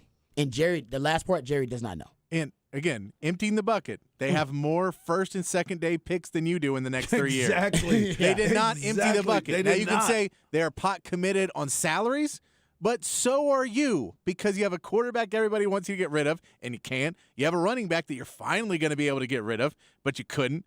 So you're just as pot committed as they are, except you have not been aggressive enough in any of your other moves. I love being pot committed. Yeah. I truly do because that gives you that opportunity to make sure that you're giving yourself the most opportunity to make money. Yep. Because if you hit it, ding, ding, ding, ding, ding, we winning and we having a great party. Yeah. If you sitting over there on the sideline talking about, I'm just going to take care of the guys that are with me. I like our guys. You're going to be mad because this is the same guy. I would do just about anything, and I mean anything, to get back to the Super Bowl. But you know what I won't do? I won't spend the money to go get a closer. Isn't that a song? I'll do just about anything for love, but I won't do that. Yep. Yeah, exactly. That's Jerry Jones. I'll just about anything, Ding, ding, ding, but ding. I won't. But I won't do that. Patrick, you need to play that. All right, what you got coming up? Anytime we talk about Jerry, you need to play that. Who sings that song, by the way? It's Meatloaf. Meatloaf? Yeah, It's a Meatloaf song. Perfect. And That's the music appropriate. video is really weird. Perfect. All right, what you got coming up on Hard Knock Life? Baseball season is right around the corner, whether it's high school, whether it's college, or whether it's the MLB. But what better person to talk about baseball than with Gene Watson of the Kansas City Royals? Gino, I've known him since I was 17 years old or 16 years old, and we've been friends ever since then. And we're gonna have him on to talk about baseball. Okay, wait for that. Coming up next, Hard Knock Life. You don't want to miss it. Right here on Ball Don't Lie, 104.9 The Horn.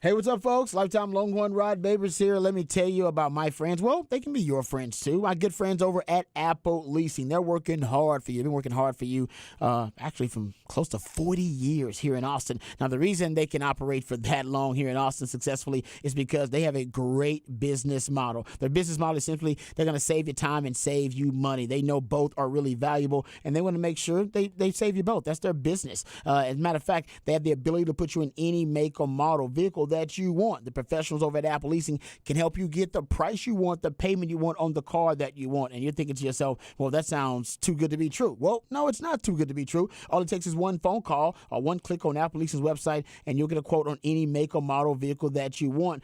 They can even give you an estimate on the value of your trade-in right over the phone. You give them a call, 512-346-9977, and they can walk you through this labyrinth that is the car industry and help you find the perfect car for you and your family for the perfect price. Apple Leasing has what they call their simple interest easy lease that makes everything, well, simple because it gives you more flexibility, which is going to give you more possibilities and options to help you find the vehicle that fits you best, but more importantly, the vehicle that fits your budget best. Inflation is through the roof. We all know it. We all feel it. It's never been more expensive to buy a new car, buy a used car, buy anything for that matter. So leasing actually makes more sense than ever. You're only paying for the part of the car you're actually using. So call Apple Leasing today, 512-346-9977, or visit appleleasing.com. That's appleleasing.com.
Welcome back to the New Theme Thursday edition of Ball Don't Lie. It's your boy Hardball Harge. You can follow me on Twitter at Hardball Harge. You can follow my man Rob Babers at Rob Babers, and you can follow the man behind the glass at It's Patrick Davis. We also love it when you're a part of the show. You can hit us up on the Specs text line 512-337-3776. And joining us right now on the Vaqueros Cafe and Cantina hotline is a man that is originally from the 817, but they changed it to the 254. I want to make sure that he represents as well. He's from Temple, Texas, and he's been a friend of mine for a long time. He's the vice president and assistant GM for Major League Scouting. You've heard him on this show many a times. He is my man, Gene Watson. How you doing, Gene? What's going on, Mike? How you doing, man? Baseball season is right here. I cannot wait. Next week or 2 weeks, games will be starting. Team pitchers and catchers will be reporting next week. It is that time. I know you love the smell of baseball.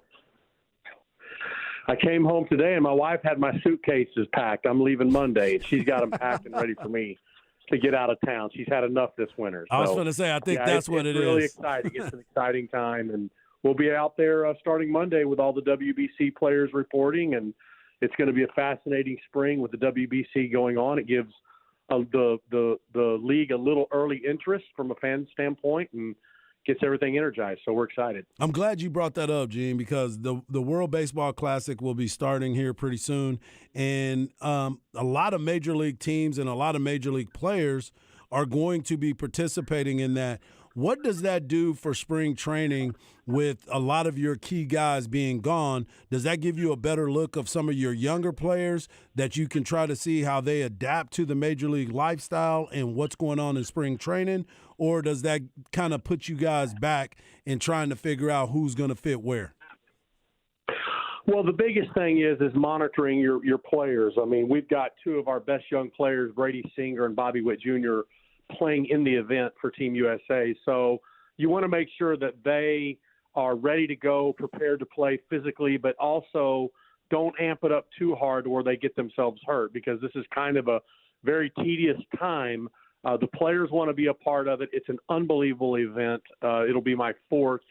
But you also, there's a level of anxiety and fear, because, you got to have these players for the full season. So you get them ready physically, and you just, make sure that they go into it not exerting too much, that they're not ready for opening day. And then it is, for us especially, it's a chance for us to see, we're the second youngest club in baseball. It's a chance for us to see those younger players, non-roster invites. And then it also allows you to take some looks at guys as non-roster invites that you might not normally get a chance to take a look at, because you have extra spots and depth on your roster to do so. So it's a really fun and exciting time. Yeah, I cannot wait to start watching all this, because there are so many exciting players, whether it's on the USA team, Australia. You also look at the Dominican, Venezuela, Puerto Rico. There's a lot of talent that will be participating in the World Baseball Classic. But one of the things that I wanted to ask you about is something that Rod and I and Patrick were talking about the other day. And I gave a Hard Knocks Life on Ricky Henderson and how great of a base stealer he was, and exciting type of player. But I wanted to talk about the lost art of the stolen base. You scouted me. You scouted a lot of players that played this game. Speed was a major part of the game and where it was headed. But then all of a sudden, the stolen base was not part of it. Why do you think that happened, Gino? Mike, it's funny you said this, and it's not just in base stealing. It's in innings pitched by starting pitchers. It's a lot of different things where a lot of organizations don't value the positive of the result of a stolen base versus the negative of giving up outs. And I think when you look at our product today and you look at the three ultimate outcomes with the walk, the strikeout, and the home run, that's really what the game has become. And when you look at what we did in 2014 and 15 with back-to-back World Series appearances, that was a big part of our identity, was stealing bases, getting on base and stealing bases. But the other thing is there's so much information now on base runners, base stealers. These coaches are so very good at picking up keys from pitchers that the percentages have lowered because a lot of guys just they're going to be out because the defensive position that catchers what they have today and the way the Yadier Molinas and the Salvador Perez's, the JT Realmutos that are so good with the catch throw tool that a lot of teams aren't willing to take the chances on the out and giving up extra outs in a given game. Yeah, that's crazy to me because I like I told Rod, I remember when the Expos, we were rolling with a bunch of speed and everybody was ready to steal a base. The Royals, even back then, back in the day, that was a huge part of their game, and even the Cardinals. I just thought that was one of the lost arts of the game. Between that and the triple are the two most exciting plays in baseball that we very rarely see anymore. Right, and Vince Coleman, I mean, what he was able to do, Ricky, I remember the day Ricky broke Lou Brock's record, May 1st in 1991, because Nolan threw his seventh no-hitter that night for us in Arlington. And I remember us all sitting around the clubhouse watching him steal that bag, stealing third in Oakland, raising the base up, proclaiming to be the greatest of all time. And then that night, Nolan goes out and throws no-hitter number 7. So it was a very special day. I remember like it was yesterday. But it's just it's one of the many areas of the game and the product where things have gotten away. But when you look at the teams that are there in October, it's a big part of what they do. Yeah, that's amazing to me. We're talking to Gene Watson. He's the vice president and assistant GM for Major League Scouting for the Kansas City Royals. And, Gino, now that Major League Baseball is upon us, there's so many different things that everybody's looking for. Everybody believes that they got a chance to win the World Series. They constructed their teams to be a certain way just so they can be there. If you had to, I know that you can't really say who's the better team because there's still things that are out there, but going into this season, there's a lot to be desired in Major League Baseball as of today. There's a lot of good teams. We're talking about the Astros. We're talking about the Padres. They just gave Yu Darvish an extension. The Rangers did an amazing job this offseason of bringing in a bunch of big arms. Is this probably going to be one of the better seasons that you've seen in a long time? Oh, Mike, it's going to be a fantastic year. And first and foremost, it's going to begin with the balanced schedule where teams are typically playing teams within their division 18 times a year. Now every team is going to play every team in baseball. Cities across the country are going to be able to see players that they typically would never get a chance to see. And I think that that's going to create a little more parity than what we're used to seeing. There's going to be some great stories in the American League. The Toronto Blue Jays have a very, very fun team offensively that can put up runs like nobody's business. Baltimore is a team that's trending upward. You look at Cleveland and what they did last year, winning the division with the youngest team in baseball. And the White Sox hiring Pedro Grifol from us as the manager and him being able to identify with those players and that culture. Obviously, the Astros in Seattle, the Rangers are going to be a tremendous story in the American League West. It's going to be a really, really amazing season. And when you take away the shifts and now those left-handed hitters getting a little more, fortuitous situations offensively, you've got a pitch clock coming in this year. You've got a 3-time throw over, so you may see a little more stolen bases this season. I think we have a chance to really see a much improved product by June 1st than what we've seen in years past. Yeah, and I can't wait for it. And like I said, spring training is right around the corner. Pitchers and catchers report, I believe, next week. As always, it's going to be a lot of fun. But let's talk about your Kansas City Royals, Gino. I mean, one of my favorite players has always been Bobby Witt Jr. since he was playing in high school. I followed his career when you guys drafted him. I thought that was a smart move, and then he came up to the big leagues last year. I thought he was going to be my rookie of the year. I really wanted him to be that. But talk about your squad and where you are as of today. Well, we're excited to have Zach Greinke back. Of course, he's a Hall of Fame pitcher, and he brings so much to our clubhouse in dealing what really is the strength of our organization, and that's our young pitching. Brady Singer and Daniel Lynch have a chance to be real top of the rotation type starters. And when you look at Bobby Witt Jr., Michael Massey, we've got some really, really good young talented players. Vinny Pasquantino at first base. It's going to be a fun year. It's going to be a year of improvement, but we don't really talk about rebuild. We don't talk about lowered expectations. We talk about being prepared to win every day when you show up at the ballpark, and that's going to be the message this year. So we're really excited about the steps that could be made forward this season. Yeah, I'm excited for that. Before I let you go, Gino, I have to ask you, you're a huge Longhorn fan. Texas football is one of your favorites. I know that you had an opportunity to talk to a lot of the players and hang out with Sark and talk to him. What are your expectations this year with the Texas football team? Oh, man, I'm really excited. I actually spent last Monday down there with the coaching staff and toured the facilities. It's amazing to me, because I've basically been down there my whole life. It's amazing to me how fast things change around there from a facility standpoint, and the upgrades and the alterations of the facility, and how every coaching staff tries to capture what their message to the players is. And I couldn't be more excited about this football program and where it's moving, and just the, talking about, the culture of the program versus the culture of, say, our Latin American program in the Dominican, because it's very similar age group of players. So we're always trying to learn from different industries, different coaching staffs, and we picked up a lot of information last week when we spent the day with Texas football, and it's going to be a lot of fun to see where it moves forward. Last thing, who's your Super Bowl pick, Kansas City or Philadelphia? Oh, man, I just think the Chiefs are just so battle-tested. I think they've been through so much. Tougher schedule.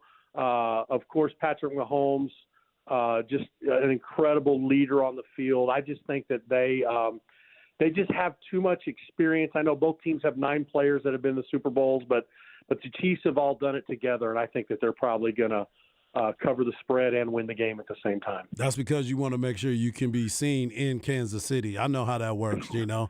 I've been around you a while.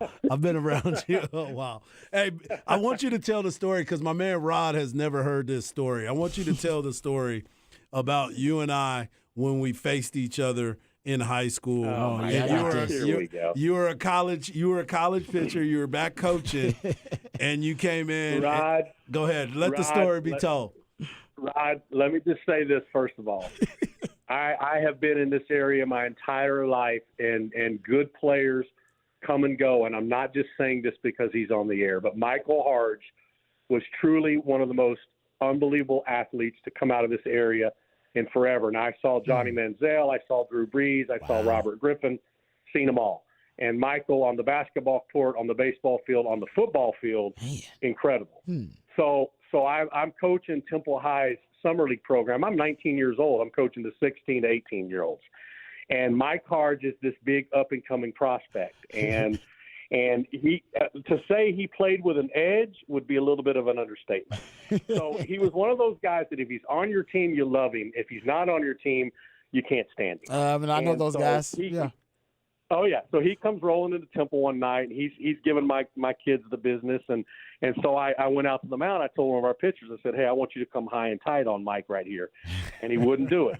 So the next at-bat, I bring in a new pitcher. Hey, come in high and tight on Harge. Wouldn't do it.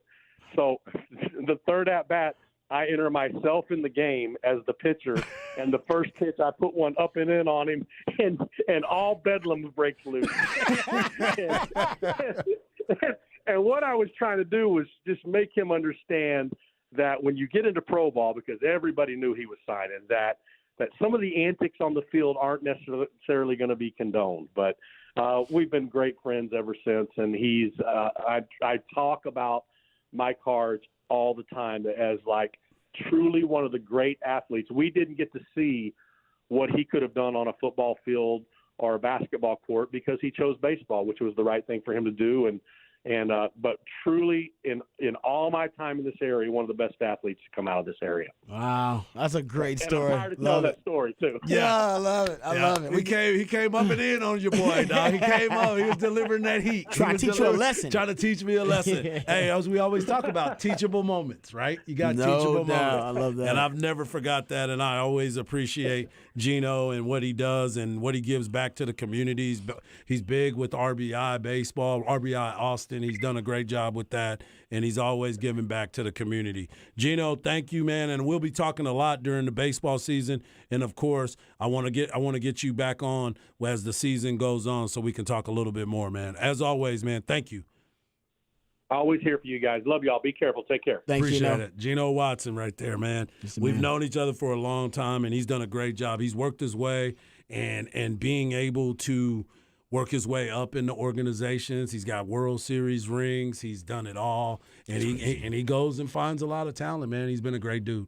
He's I think I first met him Craig Way through Yep, Craig yep, Way, because yep. him and Craig Way are really close. But after that, it seems like much like you, everybody knows Gino. Yep. Everybody Gino knows you, knows and everybody. Gino knows everybody. Exactly. Goes both ways there. But No doubt. yeah, he's a good guy, and we appreciate him giving us some time too, because we know he don't got a lot of time. He's a busy man. He's a busy man. And, all right, Good Hearts His Knock wife Life. already got his bags packed. Hey, she's like, you know what? It's been fine. Exactly. It's been good having you for the off season, but Go it to might be work. time for you to go to That's work. right. You know, the checks, just send the checks home. That's Make sure right. the checks come home. That's right. All right, we come back. We got Off the Record on the other side right here on Ball Don't Lie, 104.9 The Horn.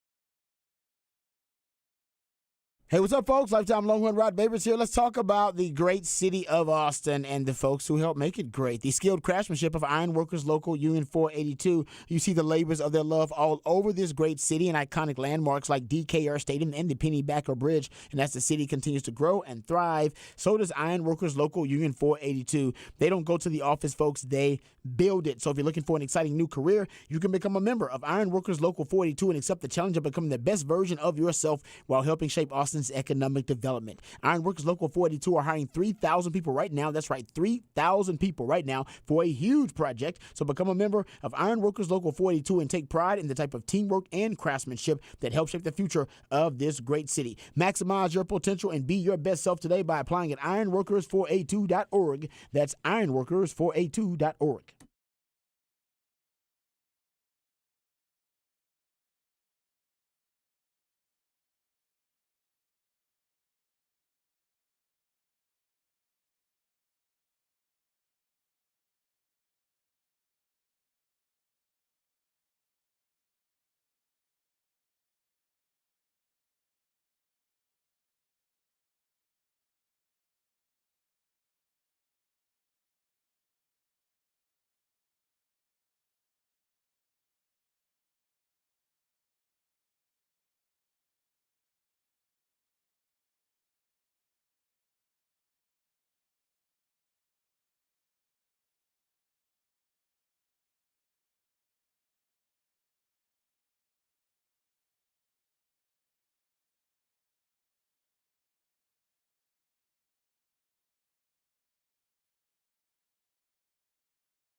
All right, welcome back to Ball Don't Lie right here on 104.9 The Horn. We don't have a ton of time here for Off the Record, so we'll be quick. A lot of trades made in the NBA right before the NBA trade deadline. One of them was with the Lakers. So Lakers made a big-time trade that, I mean, it's a lot of teams involved, but it ended up sending D'Angelo Russell to the Lakers and Malik Beasley and forward Jared Vanderbilt. And it was a 3-team trade with Minnesota and Utah. And they ended up sending Russell Westbrook, along with some other players, to the Utah Jazz. But that's not what we're getting into here. Apparently, one of the men, that Larsa Pippen has dated is Malik Beasley. Yep. And he is on the Lakers team. Just now got traded there. With Scottie Pippen Jr. I want to trade. Ooh, that's awkward. That's going to be awkward. And it's going to be Malik Beasley. That's strange. It's awkward. Lars Pippen, Scottie Pippen Jr., and Michael Jordan Jr. He's right, because she's dating. She's dating Michael Jordan Jr. Right, that's a great point. Yeah, I had to think about that. You're right. She's dating Michael Jordan Jr. right now. Yeah. You think she wears Jordans? Oh. Yeah. I'm just telling you, it was awkward way before now. Malik Beasley's 4 years older than Scottie Pippen Jr. Yeah. It was never not awkward. That's true, but now you got to see him. No, I know you got to see it, but it was never not awkward. That's true. It's always been I feel awkward. like he's probably made a little bit of peace with the fact of who his mom is. Yeah, you have to. Otherwise Because, you go crazy. yeah, but that's the thing is, it's not like, oh, man, I got to play with that 35-year-old veteran who used to be my mom. The dude's 4 years older than him. This is a problem from day one. Yeah. Oh yeah, it's his mom's is the issue. It ain't he's doing his thing. Mom's is the problem, and she's wilding. She's enjoying herself, and She is definitely enjoying herself. And now she's dating Michael Jordan's son, Marcus Jordan. Yeah. So, and she used to date Malik Beasley, who is now a member of the Lakers, And he lost his family because of her. Did he? He had that kind of fallout from it? Yes. Man, it is undefeated. She's got that. Never lost. She's got that ooh-wee, huh? Boy, let me tell you. She must have some of that good, because that is really. She got a he grip risked on, it all? She got a grip on life. He risked it all and lost it all? And lost. Maybe you know why? It's undefeated. It is undefeated. Maybe he wanted to lose it all. Maybe he was trying to sabotage it. And it never He takes a had kids day too? off. It Kids? never. I mean, I'm He's just sure he's an NBA player. But that's good. That's fair. He's an NBA player. That's true.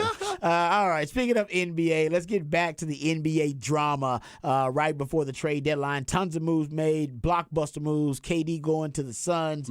Kyrie Irving made his debut with the Mavs. We'll discuss that. The Lakers trading Russell Westbrook. Spurs even making a trade. We'll talk about all that and more right here on Ball Don't Lie. 104.9 The Horn.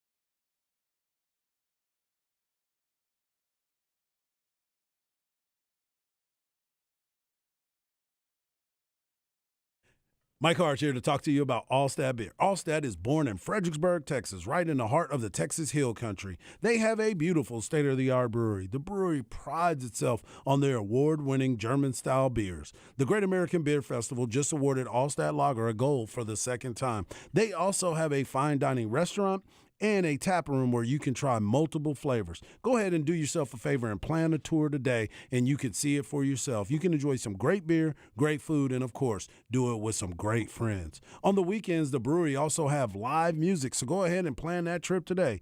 Go to allstatbeer.com to find the local watering hole where you can enjoy some or where you can pick some up on the way home. Regardless, make Allstat your beer of choice. Allstat beer is made with 100% German ingredients. That means German hops, malts, and yeast, and of course, that natural Hill Country water. Allstat beer, no impurities, no regrets.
All right, I had to bring it in. Harge wanted me to keep it going. Oh, yeah, I need you to Harge let would rather that roll. the whole I need you to segment let just that be roll, devoted to Cameo. Yeah. Yes, I do. I gotta tell you, Patrick, you knocked it out of the park on that one. That boy got that candy on there because Well done. what is National Toothache Day? National Toothache. That's Yeah. That's the theme. New theme Thursday. Yeah. Look, see, everybody, Specs Text line. Jason's on it too. Oh man, I Yeah. introduced this song to my wife not too long ago. She had no idea about the Cameo, and I was like, oh man, it's a life changing Yeah, jam. it is. It Yeah, it really is. Once you hear it, you can't unhear it. You're like, what? I gotta have this song. I need to have access to it all the time. Oh, you got Larry Blackman. Did we ever figure out if Cameo actually talked like that, or was that just his shtick? I think that was his shtick. That wasn't Okay. how he talked. He It wasn't wasn't- sitting. He wasn't sitting on the couch with Arsenio talking about, "Hey, Arsenio." Well, DMX actually, if you like, DMX Oh, yeah, actually he is. talks the way Yeah, he does. people think The like, way he the raps. cadence and everything with DMX, like it was just a shtick for rapping, but No. it wasn't. And he would talk, and he would talk like this, and then he would go. And I mean what I say when I say what I mean. I want to tell you this. So some people it is. I mean, but obviously, Dave Chappelle famously made the Little John skit about it. exactly. What? What? What? Okay. Yeah, you know what I mean? What? But that's a great jam there, Yeah, Patrick. Well Patrick, done. that was well done, my friend. DJing a new theme Thursday, and the theme is it's National Toothache Day, and songs that are centered around or themed around things that would give you a toothache. Great job. 512-337-3776. That is the number to the Specs text line. We got lots of NBA news, notes, and nuggets to get into. I want to give the NBA some props, though, first and foremost. I want to give the NBA some props because I've always said this about the NFL is a glutton. And the NFL wants all of the ratings, and it wants to boss hog the sports calendar. Yep. And I think there's an unspoken kind of agreement between all the leagues, like that. Hey man, you got your season, I got my season.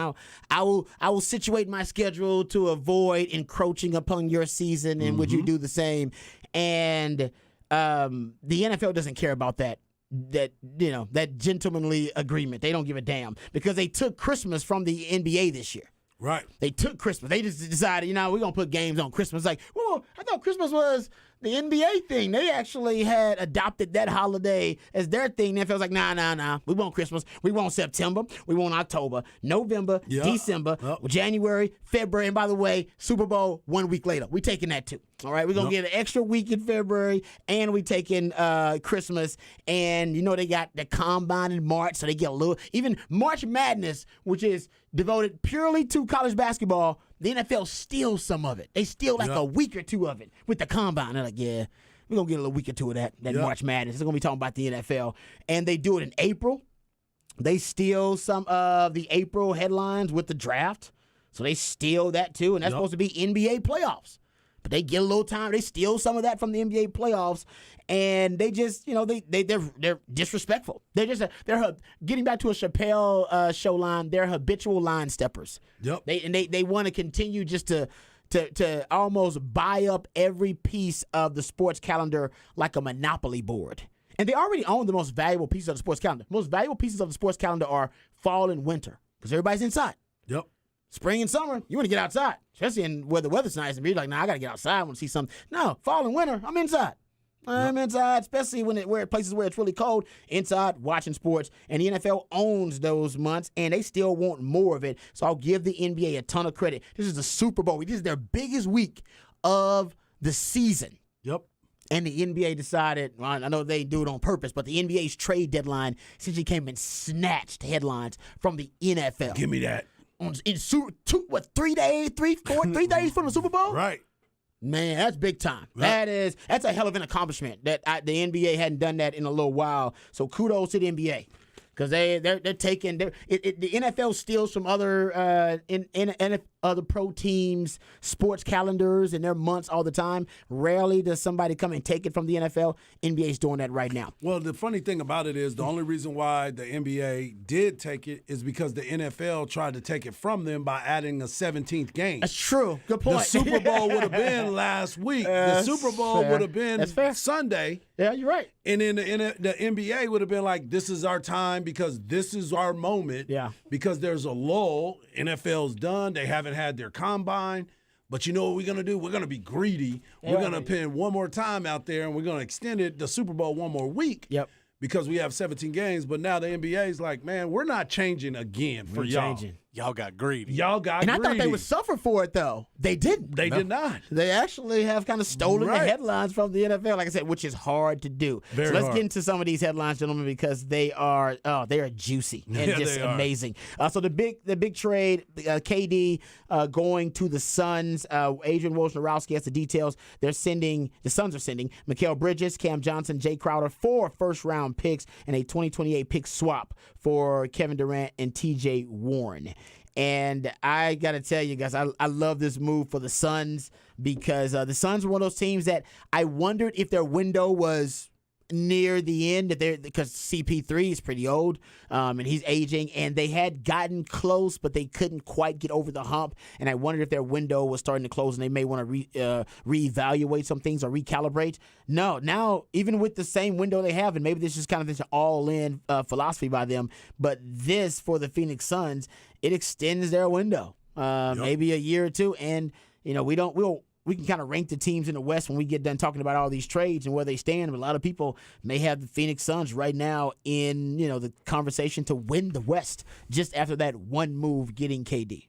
Yeah, KD's move was outstanding. And you think about it, this is an opportunity for Chris Paul to be the true leader of this organization and say, now I got a person that I can pass the ball to and that I know can knock it down. Better yet, I can pass it to Devin Booker as well. And let's not forget, they got Andre Ayton in the middle as well. There's a lot that they have on that squad that is missing. Then I also look at that they just filled those voids. Then I look at Monty Williams as the head coach. He is the proper person to be able to run that type of team with all the egos and putting them all in check. Hey, guys, this is our opportunity to make a run. This could be Chris Paul's last run at something like this. And for that new owner of the organization who took the job yesterday at 11 a.m., and by 11 p.m., he had already traded for KD. Yeah. Think about that. Yeah, and he is being very aggressive. He's He's boss like, move. You know what I'm going to do? I'm not going to be in the middle. I'm going to be at the top. I'm being aggressive. So if I'm going to get somebody, I got somebody. Yeah. No, You you're know what I'm right. He's inspirational. Man. He is. He's inspirational coming in already and making such a dramatic move. And he's already inspired the fan base. Suns fans are hyping. They should be hyped. And the Super Bowl is in now. Phoenix. Oh, I think didn't about that. Think about that. All this is going on. Yeah, You where got all of the media is. I did not. Every part of that the did media not is even there. click to you, boy. That did not All of click. them are there for this. Wow. They were there for the Super Bowl. Now they're following Now their another boss is song. like, hey, get over there to the Suns Exactly. facility and go cover this Durant thing. Yep. You're not going to that party you thought you was going to tonight. I need you at that. They got the Waste That's pretty Management good. Open in golf is going on in Phoenix right now. Damn. You got the Super Bowl that is going on this weekend, and now you just got this big trade that just happened to bring KD to Phoenix. There's a lot happening out there. That is it. That's wild. Great job. Yeah. Nice little nuggets there. I didn't even put it all together. Patrick, your thoughts about the KD to the Suns trade and really kind of the domino effect of it for everything. Yeah, I mean, it definitely changes the Suns' outlook this season. It did look more like their window had closed because they had gotten so close, but now they were slipping down, and other teams were starting to get ahead of them in the West, and they're going the wrong direction. Chris Paul's not having a bad season. It's just Father Time is undefeated, and he's starting to slide down. Devin Booker's starting to have more injury problems of carrying the team, and they had a lot of depth, but now they're able to go into this market and go, well, we're able to add in a star. And not only a star that plays well with others. Yes. A guy that doesn't necessarily need to be ball dominant. Now, he can be if he wants to, but he wants to go out there and play basketball. Yep. So we're able to do that. And yes, we lose some really important depth to us, but there is going to be a huge buyout market in this NBA, like in the next couple weeks in NBA, because of all these guys getting traded with expiring contracts, whatever else, getting bought out. You're going to be able to, at least for this season, expand your depth a little bit by getting in some other guys like a Danny Green, who's been on multiple championship teams, and he's not going to be able to give you more than 10, 15 minutes a game. But I forgot he was still hooping. yeah, well, because he got hurt. He got hurt in the playoffs last year. That's Basically right. missed all this season. Gets traded off. Most likely will get bought out.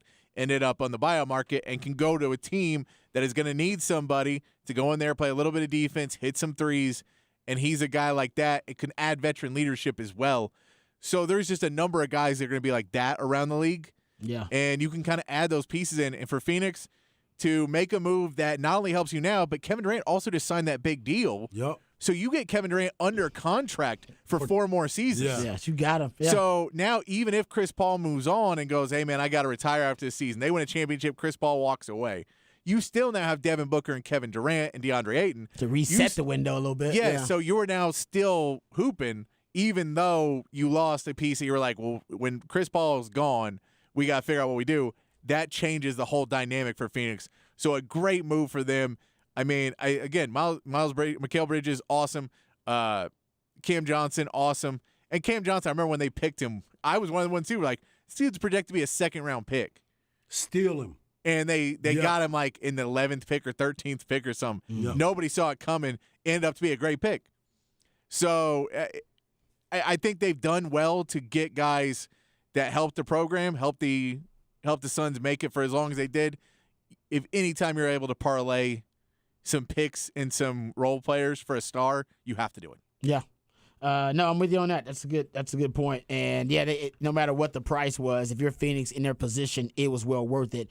And because right now you're in the mix. Everybody's got you in the championship conversation. They Went from 1,500 to 500 odds as favorites to win. Yeah, The West or win it all. to win it all. Wow. From 1,500 to 500. Yeah, I want to say that when the Mavs made the Kyrie move, their odds were cut in half. Yeah, essentially because it's Big a time player. superstar-driven league. Yep. Speaking of superstars, the Lakers made some move. I like it. Dealt one of their superstars. They're going to get Malik Beasley, Jarrett Vanderbilt from the Jazz. The Lakers are going to send Toscano Anderson, Damian Jones, and a first-round pick to the Utah Jazz. Also, the Minnesota Timberwolves are involved in this trade. They're getting Mike Conley and Alexander Walker from Utah, along with 3 second-round picks. You got a 3-team trade there, and Don't forget D'Angelo Russell. D'Angelo Russell was part of that D'Angelo trade Russell, back to the Lakers, the Back to the team that he Lakers, was yeah. originally with. Remember, he had a little trouble. Him and I think it was it Lonzo Ball? No. What Swaggy P. Swaggy P, Nick Young. Him and Nick Young got into it because he posted that picture talking about with his girl. He filmed Nick Young in the hotel room talking about it, and he was dating Azalea at the time. Yeah. And it got her pissed off, and they got in a fight. Snitches. Broke the bro code and broke the locker room rules and everything.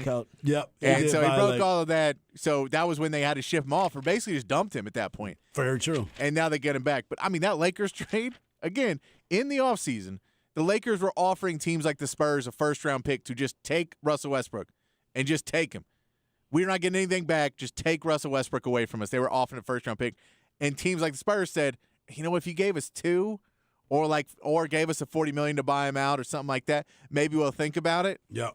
They couldn't even do that. Now they move that around to still only using that first-round pick, but end up with D'Angelo Russell back on the roster, who is having a good season for Minnesota. He just didn't really fit in with that team. Once they got Rudy Gobert, it was just they needed a more veteran leader, and so they end up with Mike Conley, which Mike Conley has played together with Rudy Gobert in Utah. Yep. So you add that in to try and make that whole trade you made with Utah earlier work at all I for think Minnesota. Mike Conley is a great fit for Minnesota because of the fact that Mike Conley is not that guy that is going to look to try to score. D'Angelo Russell wanted to score a lot. Mike Conley plays that facilitator role who can knock down shots. I love Mike Conley. Yeah, especially I love the way he plays. If that So, helps out Cat and Anthony Edwards, Yes. that Minnesota team can be very good. Yep. They just have not looked it recently. Yeah, no doubt. Yeah. And the other part of that too, for me, with D'Angelo Russell, this is a guy that they have been looking at to bring in to play that point guard position, who also can knock down shot, that can shoot more consistently than Russell Westbrook was. Russ had his moments, like on that night where LeBron broke the record. Russ looked like he was the one that was trying to get a record at one point. He was going after him. He was knocking down threes. He was attacking the rim. He played at a very high level that night. But the fact that he and Darvin Ham got into that argument. He also turned the ball over quite a few times. Yeah. Made some insanely bad passes. Oh, like wide open. LeBron was open twice. He threw it into Kareem caught it. Kareem literally caught the ball and threw it back in. That's how crazy. bad the pass Yeah. was. That's wild. And then he threw another one to Jay-Z on the sideline. That's how bad that pass Yeah, was. the reports were that there was a good chance that they were basically going to tell Russell Westbrook to go home after the trade deadline if they didn't move him. Yeah. That they were basically like, look, you do not play team basketball. If we want any shot to win games, you can't be a part of this anymore. So there was that. But they went from that to now adding D'Angelo Russell and Mo Bamba. Which, Mo Bamba, too. that's insane to have turn around the Lakers had Yep. on today, Yep. considering where they were at 3 days ago. Where everybody Wait. was mad at them 3 days ago. Well, And you know who yeah, loves it? The guy LeBron. sitting on the bench, moping, Anthony Davis. He's loving it. Yeah. LeBron's got to love it too. I mean, now he's got some shooters around him. Is it some me? guys that can Is actually it make some me? open shots. Yeah, it because me? D'Angelo Russell's having a career year from the 3-point line, shooting 39% from behind the 3-point strike. So if LeBron's got the right formula around him, LeBron's proven he can take a team to the playoffs. Yep. This team's not going to win a championship, but at least now They can be a threat to somebody. yeah, at least now you can and they see can LeBron make in the the playoffs. postseason. Yeah, you can see they're what- right now, Yeah, like 13th or something. they're pretty far out. Yeah, I don't know what. I know there's something ridiculous. Yes, they're 13th in the West right now, so they're not Well, even yeah. in the play-in right now, and they're not that many games behind it. But still. if the season ended right now, they're not even in the playoffs. These lineup changes make it to where you're like, oh yeah, they'll definitely get into the playoffs. And then I don't know if they get all the way to number 6, but I think they get up to enough that they're not in a bad spot. Okay.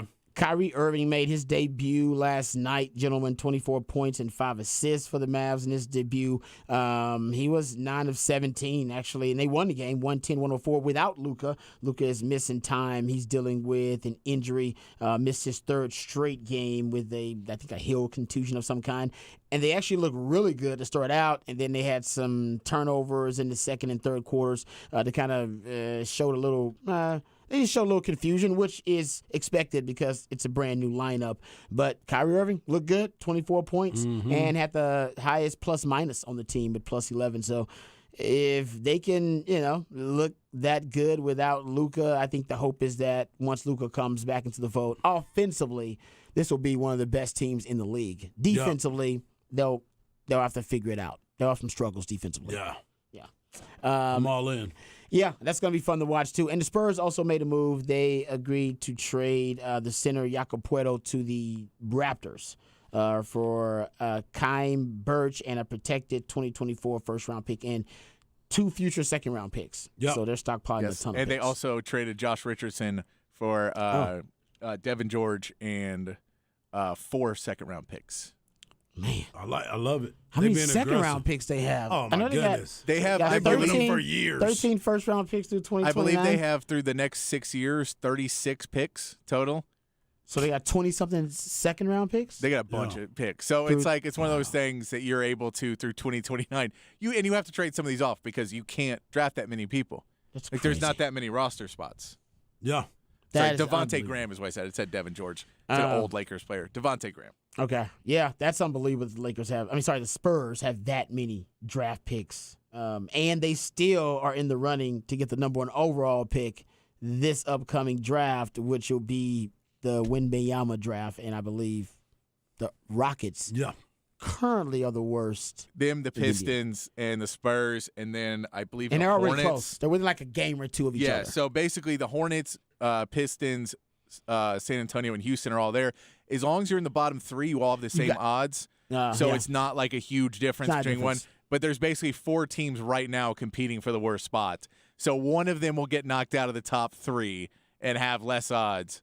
But you're just trying not to be in that. You don't want to be number 4. You don't want to be number You're 4. fine 1 through 3, but Yeah. you don't want to be 4. Hey, don't be like the Texans. Just just tank it. Don't take just any do it. chances. Yeah, No, and what's exactly. funny is because the NBA had basically the whole play-in system, the changing the lottery rules to make it less, better to tank. so Less you can't- likely, less incentivized. Everything to has tank. done that to try and make it that the trade deadline won't be as crazy because there's less sellers. You want to have less sellers in the league because you want to have less teams basically trying to scrap their team. That's not This working. trade deadline. I was gonna say- There was still a lot of sellers. Yeah. The only seller that was everyone assumed was going to be one that was not, that actually turned into a buyer, was Toronto. Everyone thought Toronto was about to blow it up. Fred VanVleet, Pascal Siakam, OG Anunoby, and then they trade for Jakob Poeltl. Yeah. So to get a all guy this, they already know, so they know how his skill set. but he's also an expiring contract. Like That's you're true. going to have to pay him in the offseason. So just a weird kind of thing that the Raptors said, nope, we're not. I guess they figured that Brooklyn's out, so maybe they can take You got Brooklyn's a spot. shot. Yeah. In the East. Yeah, I mean, you still have Milwaukee and Boston who don't look like they're going anywhere. Real quick before we wrap it up, who you putting money on to win the West right now? Denver still. Denver's just really good. I know everything else. Denver's really good. All right. I'm going with Phoenix. I'm putting them out there. I agree with you. Denver is really good. And as long as you got the MVP on your team, It's hard to stop. it's hard to stop them. But I'm also worried about the fact that Jamal Murray still has that injury-prone thought process. I'm a little worried about it. But another team that you didn't even bring up and I'm excited about, I was excited to watch the Bucks get Jay Crowder. Jay Crowder is a dog, bro. And for him to go out there and get out of Brooklyn on that trade and end up in the same division and being with Milwaukee with Giannis and Middleton and what they bring with Drew Holiday, they somebody that's going to be a problem too with Giannis. Yeah, no, they'll definitely be there at the end. Who you got? I'm gonna go with you. I'm going with the Suns. I know they don't have a bench at all, so that's an issue. But I They'll figure, get that. as I say, I figure just the rotation that they can configure with all of those different pieces they have now, and they'll be able to manufacture depth. So I'm gonna go with the fun pick. I like It's it. the Suns. I'm the rooting Sun, for me too. I'm rooting for CP3 and I'm rooting for KD a little bit KD, too. that's KD, right. Man, I KD needs want- this for his I legacy. don't want CP3 to get a title this way. Come on. Well, no he title. needs They one. gotta though. do He's something. got to No, have he don't one. need one. He don't does. need one. Just being a jerk for 30 years. No, let him go out without one. You be a jerk. That's what man, you let get. State Farm go make, do his go thing, make more man. State Farm commercials. That's a Spurs fan in you saying no, that. that's an NBA fan. He is annoying.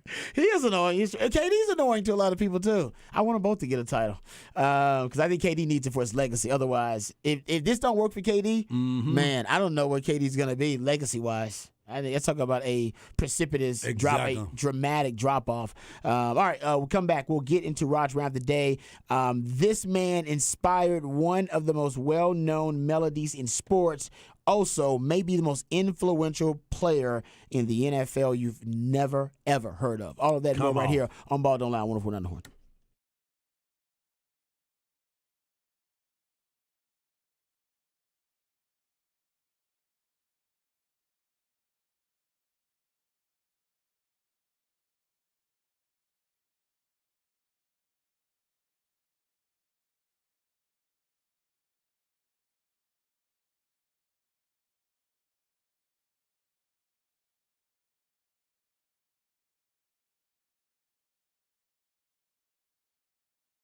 Hey, what's up, folks? Lifetime Longhorn Rod Babers here. What's not to love about Hot Cat Tequila? My favorite tequila, and it'll be your favorite tequila, too. All you gotta do is try it. The Cat stands for cinnamon, agave, and tequila, and the recipe, just as simple. Cinnamon, agave, nectar, and tequila. It's so light and so smooth. That's why it is a tequila lover's dream, and if you're not a fan of tequila, Hot Cat Tequila will make you a fan of tequila. It'll turn any event into a party, and every party feels like a celebration, so celebrate and turn up with Hot Cat Tequila. Once you try Hot Cat, you can't go back to that old cinnamon cinnamon whiskey, or that cheap tequila you ordered rounds of when you were just trying to get the party started. Turn up your party, turn up your tailgates, turn up it all with Hot Cat Tequila. No football watch party is complete without Hot Cat Tequila. It's the perfect way to pregame for the big game, concerts, festivals, or a night on the town with family and friends. It's best served cold for a quick round of shots or to sip on the rocks. So visit Cat Tequila, that's cattequila.com to find a store near you that sells Hot Cat Tequila, or to find a bar near you that serves Hot Cat Tequila. Toast and turn up this new year with Hot Cat Tequila.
All right, welcome back to Ball Don't Lie right here on 104.9 The Horn. I want to get to Rod's rant of the day. There's been a lot of talk about the two quarterbacks playing in the Super Bowl, Patrick Mahomes and Jalen Hurts, and it'll be the first time that two African-American quarterbacks will be facing off in the Super Bowl. And I want to do some research about the history of black quarterbacks in the NFL. So I went rabbit holing and I went pretty deep here. So I figured Black History Month, we can learn a little bit of something about black quarterbacks and their history I love it. in pro football and in the NFL. So in 2022, you had 21 black quarterbacks that threw at least one pass. That was the highest number ever. Black quarterbacks started 29% of all games. That was the most, or the highest rate ever. That was 15%, by the way, in 2011. 15 of the 32 teams started a black quarterback in at least one game this season. That was the most ever. And it's the first time, of course, as I mentioned, two black quarterbacks facing off in the Super Bowl. So the year of the first Super Bowl, 1966, there were no black quarterbacks in the AFL or the NFL. When Tom Brady was born in 1977, there had never been an NFL game where both teams started a black quarterback. And when Brady was drafted, there had never been an NFL game where two black quarterbacks faced off in a playoff game. And, of course, now the GOAT, it has retired officially, and we know that a lot has changed. So going all the way back, 1920 is kind of where this timeline starts with Fritz Pollard as a running back of the Akron Pros. A year later, he was promoted actually to be a player coach for the Akron Pros, became the first black head coach in NFL history, and won a title in the NFL's inaugural season. They ran what they call the single wing, so essentially it's the Wildcat. He would take direct snaps, and he actually, I think if you start looking at it, the forward pass had different rules and limitations back then. The forward pass was disallowed unless you threw it from at least 5 yards. It was weird rules back then. So he's not your traditional quarterback, but they ran a single wing, and so did Joe Lillard around that same time as well. And those were kind of the two black quarterbacks where it starts with. But like I said, schematically, you could question whether they were considered quarterbacks or not. Pollard and Bobby Marshall actually were the first black players in the pro football history going back to that time. In 1920 to 1933, though, the NFL had black players in the NFL all throughout the league. In 1933, the NFL did institute an unofficial informal ban on black players. It was championed by Washington owner George Marshall at the time. So he didn't want black players in the league. A lot of the owners agreed, and they decided to put kind of an unofficial boycott on black players. It wasn't until 1946 that black players were readmitted into the NFL. And then the timeline starts up again with George Taliaferro. He was the first post-World War II black quarterback in pro football, joined the New York Yanks in 1950. He actually was an athlete, so he played running back, receiver, quarterback. He accumulated over 200 receiving, rushing, and passing touchdowns in 2 years, so he played all over the place. And he made 3 Pro Bowls, but never led the team in passing. So once again, getting back to, is he actually a starting quarterback in the league? Then there was a black quarterback. No, this is not a joke. His name was Willie Thrower. Willie Thrower. It's like the inventor of the toilet being named Crapper. He's a thrower. The football's name was Thrower. And he was kind of one of the first kind of modern day black starting quarterbacks. Now, he only threw 8 passes in 1953 with the Bears. He was from Michigan State, but that was a huge step, even though he didn't get a lot of playing time on the field, because in terms of making rosters at the time, you just didn't see a lot of black quarterbacks even make rosters. 2 years later, Green Bay signed Charlie Choo Choo Brackens. He was out of HBCU, out of Prairie View, actually. And he was drafted in 1955. Both those quarterbacks, Willie Thrower and Choo Choo Brackens, basically combined to throw 10 passes combined. But like I said, making NFL rosters was big back then. And the NFL didn't really experiment, I should say, with another black quarterback for 12 years, because maybe they just didn't like the way those experiments went. Whatever, very inconsistent. But 1968, that was a turning point. So there's been at least one black quarterback in the NFL or AFL in every season since then. The 1968 draft was big because Denver selected Marlon Briscoe, who was the first black player in Super Bowl era to start at quarterback. He was nicknamed the Magician, Marlon Briscoe, and that was big. Yeah, right around the time there was a change because 1969, the next year, the Patriots selected Henry Jackson. And he was released months later, but at least they started drafting quarterbacks. He was drafted in the 5th round. That was really high. And those drafted had, 15 rounds or whatever it was. Mm-hmm. And then here's a quarterback that you should know the name of, James Shaq Harris. Oh, I remember James Shaq. I'm sure you do. You know I do. James Shaq Harris was drafted by the Buffalo Bills.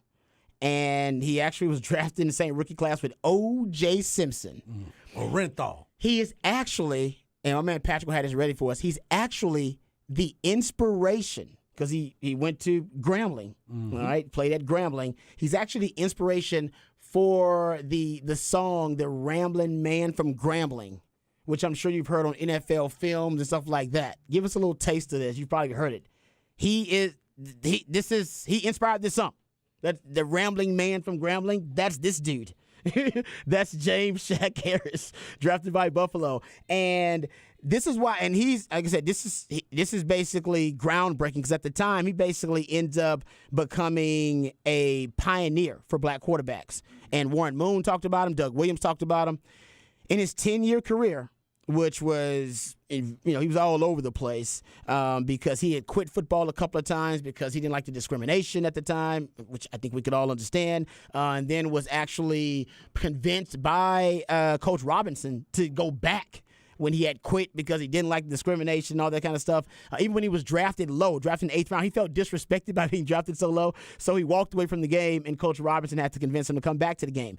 But he is actually the one credited for being the first black quarterback to start a season opener, first black quarterback to start and win an NFL playoff game, first black quarterback to play in the Pro Bowl, first black quarterback to be selected Pro Bowl MVP. Hello.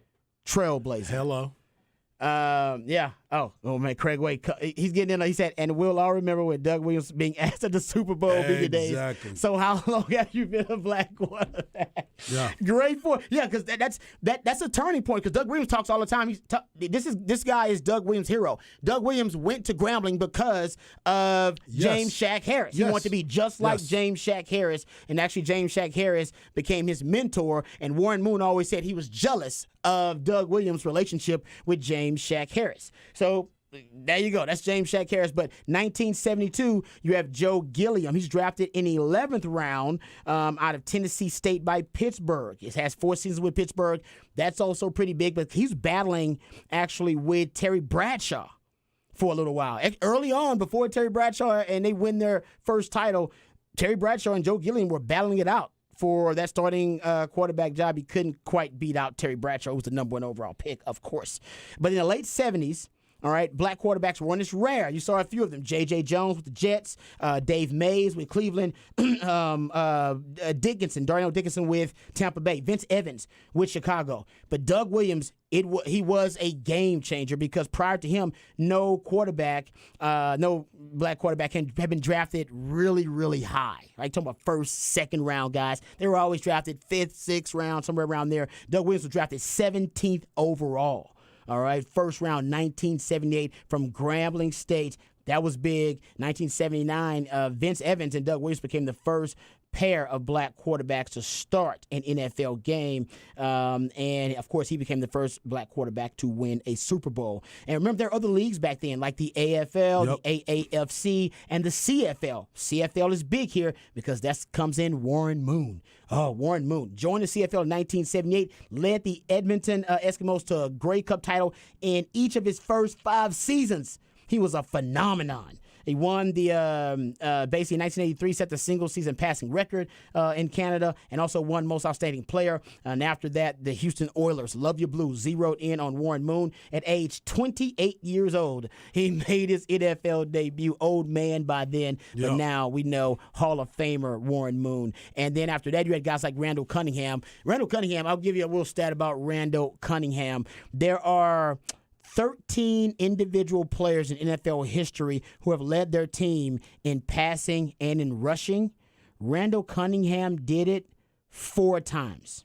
It's been done 21 times. He did it 4 different times. He was one of the most prolific quarterbacks in NFL history, and he finished runner-up in MVP in 1988 and 1990.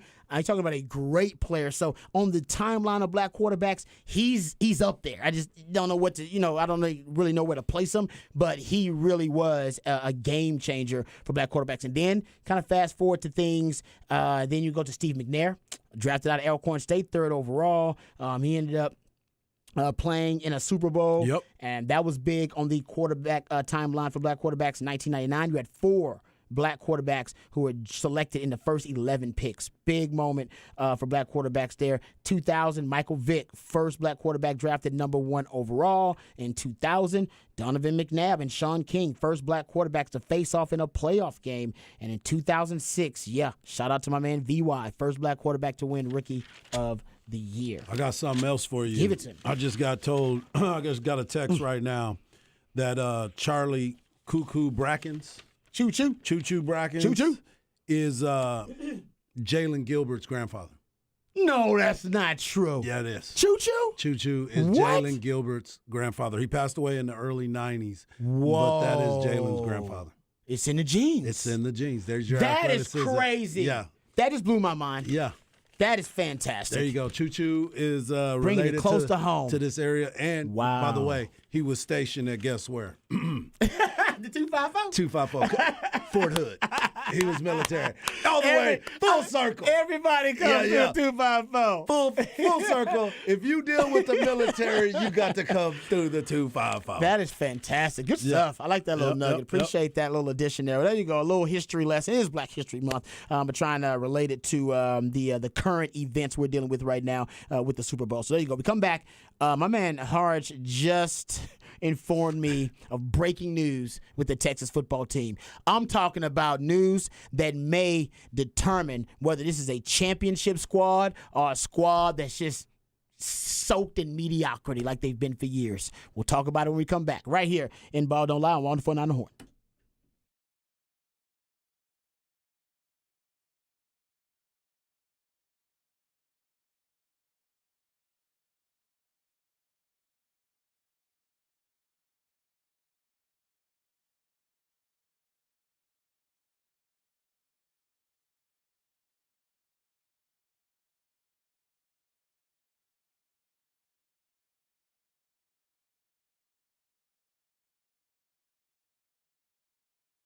Hey, what's up, folks? Lifetime Longhorn Rod Babers here. Let me tell you about my friends and your friends over at Twin Peaks. They do a great job of providing you, first of all, the best happy hour in the city from 2 to 7 p.m. Monday through Friday. We're talking about a fantastic happy hour. They have great specials like $1 off all cheap shots. You don't forget about that freezing cold 29-degree draft brew. For me, it's always Bud Light, but for you, be whatever beer you choose. Also, if you're a baller on a budget, you'll love their $2, $4, and $6 appetizers they got during their happy hours. Love Twin Peaks for that. And don't forget, tomorrow they got their Pursuit of Brews and Barrel Aged Bourbon every Friday at their Bourbon and Brews party. So you can get to Twin Peaks from 5 to 7 to experience their lingerie costume party paired with exceptional bourbons, tastings, and giveaways, folks. So go to TwinPeaksRestaurant.com. You can find out more about your local Twin Peaks, whether the Stats location, San Marcos location, or the Round Rock location, and find out everything happening at your local Twin Peaks. Twin Peaks, eats, drinks, and scenic views.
Welcome back to Ball Don't Lie right here on 104.9 The Horn.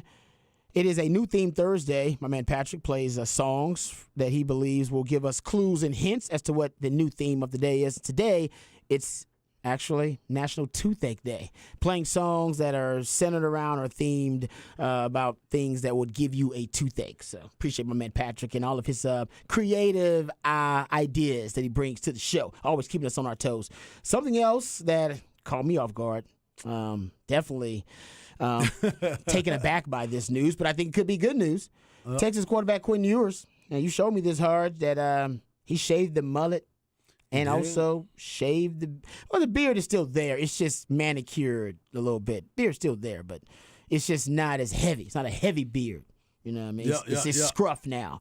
But he shaved the mullet. The mullet's gone. It is definitely gone. Mullet's gone, and man. he's running around with it and seems comfortable with it. I thought the mullet was part of his allure and part of, what he was going to sell because it was so distinct and so unique. Not a lot of starting quarterbacks around the country have a mullet, and then everybody knows starting quarterback in Texas has the mullet. Oh, you mean the kid with the mullet, the guy with the mullet, that kind of thing. So I thought it was, a way to, market himself very well. And I think it was working, but he don't give a damn about the mullet anymore. I guess he's like, nah, I'm going to let my play do the talking for me. Exactly. I got the I won't be bread. known for the mullet. I won't be known for how good I play. It's a How well time I for play. a change, and a change is a brewing, and that looks like what is happening in the halls over there at Moncrief. But the mullet didn't listen. He didn't play great with the mullet, so I'm all for shaving it He off. ain't like Samson. Yeah, it You know what I'm strengthens in his saying? hair. Strengthens in his hair. If he had played well with the mullet, I'd be like, dude, don't cut that mullet. Yeah. You crazy? All right. And I think everybody would have told him the same thing. Yeah, because like you're superstitious. I'm very. Yeah. I'm not superstitious. I'm a little stitious. Harge, if you had a season like his, would the Jerry curl been gone? Oh, the Jerry curl would have been gone halfway through the season like that. If you had played like Quinn. Oh man. Yeah, you I can't, would yeah. have been like, nah, Made a man, I fresh gotta go start. ahead and get this off. We gotta do this. You would have over. gone to halftime in the locker room at halftime. Yep. Been like, man, I missed X-Man like 6 times in a row. Cut this off. Yep. Y'all should have shaved it on the sideline. Exactly. Come here. I know we got a barber over here. Get over here and do this. Get real over here quick. and do it real That's right. quick. Yeah, man. I know I'm all for it. I love that Quinn. It seems like he wants kind of a fresh start. I'm all for it. And I thought he actually had one of his better games in the season in the Alamo Bowl. He was actually one of the players that played One of well the on bright offense. spots. Yeah, he was. So Yep. I'm rooting for him. A lot of Longhorn fans are rooting for him. So I don't give a damn what kind of haircut you got, Quinn. Just go out there and win, baby. Do your thing, Just baby. go out there and win Let's go. and slang that thing. Hey man, Exactly. whatever makes it easier to go practice this summer, get your game on right, and come Yeah. back out and prove everybody that said you shouldn't have been in there, prove them all wrong. Go win us a title. Go win. Yep. Yeah, exactly. Yeah, I'm with you on that. So I'm rooting for him. I like the new cut. I'm sure the ladies like it too. Oh, the ladies ladies love can't it. like the mullet. Let's be honest. No, they can't. No, they like the money. The money and the mullet. I'm sure it's a winning Can you combination. even run your hands through a mullet? Like, girls, can they even? I'm sure you can do it, but I I'm sure feel like it's just in the back though. So you got to start in the back. It's a weird. your hand gets stuck. You're Yeah. like, kind of ruins the romantic moment there. But no, I'm sure the ladies like it a little bit more tapered, Yeah, fade manicured me there up. too. Yeah. So he looks nice. So he looks happy too. He So does look happy. He looks happy. Yeah, he And does. Because he wasn't. Yeah, I mean, and I'm sure he's smiling a lot, but he's smiling in all these photos I'm looking at. So I'm glad that Quinn's in a good mood. We're all in a good mood because, man, if you look good, You play you feel good, and you play feel good, you play good. There it is. Jerry Rice once said it. All Yeah. right. So did Dion. Someone said he's a man. He's 20. Yeah. Growed up.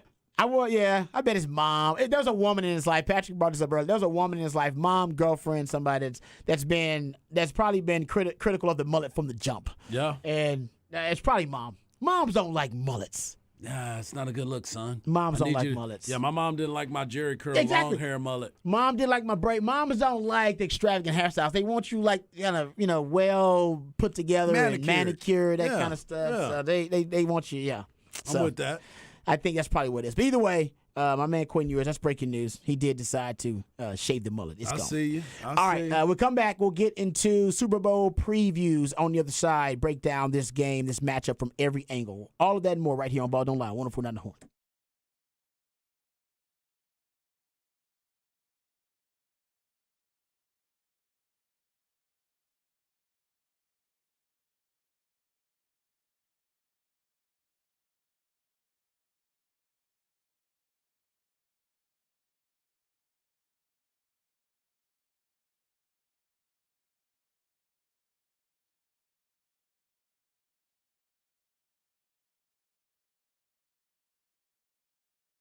Mike Harsh here for Allstat Beer. Allstat is true German beer made with 100% true German ingredients. It's brewed right up there in the Texas Hill Country, right up the road in Fredericksburg, Texas, at the Allstat Brewery off of 290. They have a beautiful state-of-the-art brewery.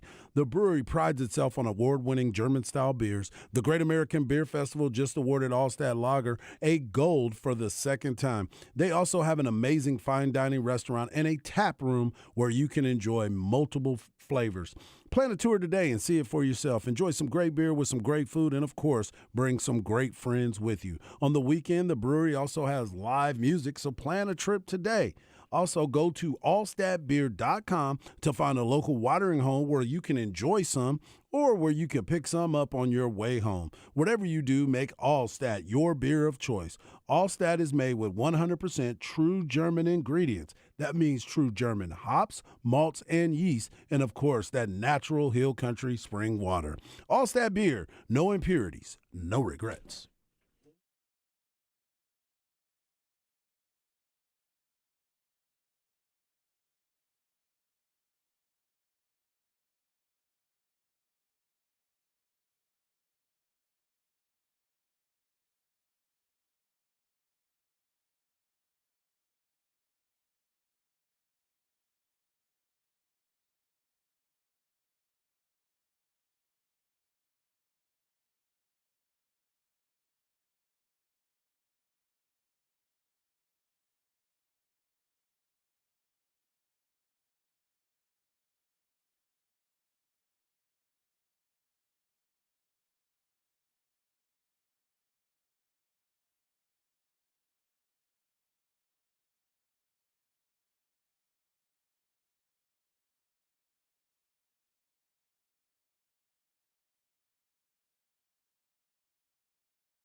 Welcome back to Ball Don't Lie right here on 104.9 The Horn. New theme Thursday, and actually the theme of the day is National Toothache Day. And things that give you toothaches, well, that's what the songs are about. Things that may give you a toothache. My man Patrick, he's the ideal. He comes up with these brilliant ideas to keep us on our toes. New theme Thursday. You can be a part of it. Hit us up on the Specs text line, 512-337-3776. You also can do it via Twitter. Harge is at Hardball Harge in the Twitterverse. Patrick Davis at It's Patrick Davis. And I'm at Rod Babers in the Twitterverse. We got some breakdown about the big game coming up this weekend. And thanks to our sponsor, we got some big game bowl coverage for you. But first, let's hear from them. The Horn's big game coverage is brought to you by Texas Truck and Trailer, located in Leander on Crystal Falls Parkway and in Northeast Austin at I-35 and Runberg. Call Texas Truck and Trailer at 512-528-6038. That's 528-6038. All right, I was thinking about something with this matchup, or at least I saw a little stat that made me think about something with this matchup between the Eagles and the Chiefs. Kansas City, they can become the first team ever in NFL history to have a fourth quarter lead in 20 games in a single season. So they had a fourth quarter lead in every game they played. Yeah, no this challenge. Season. Man, that is crazy. It got me thinking about the Eagles.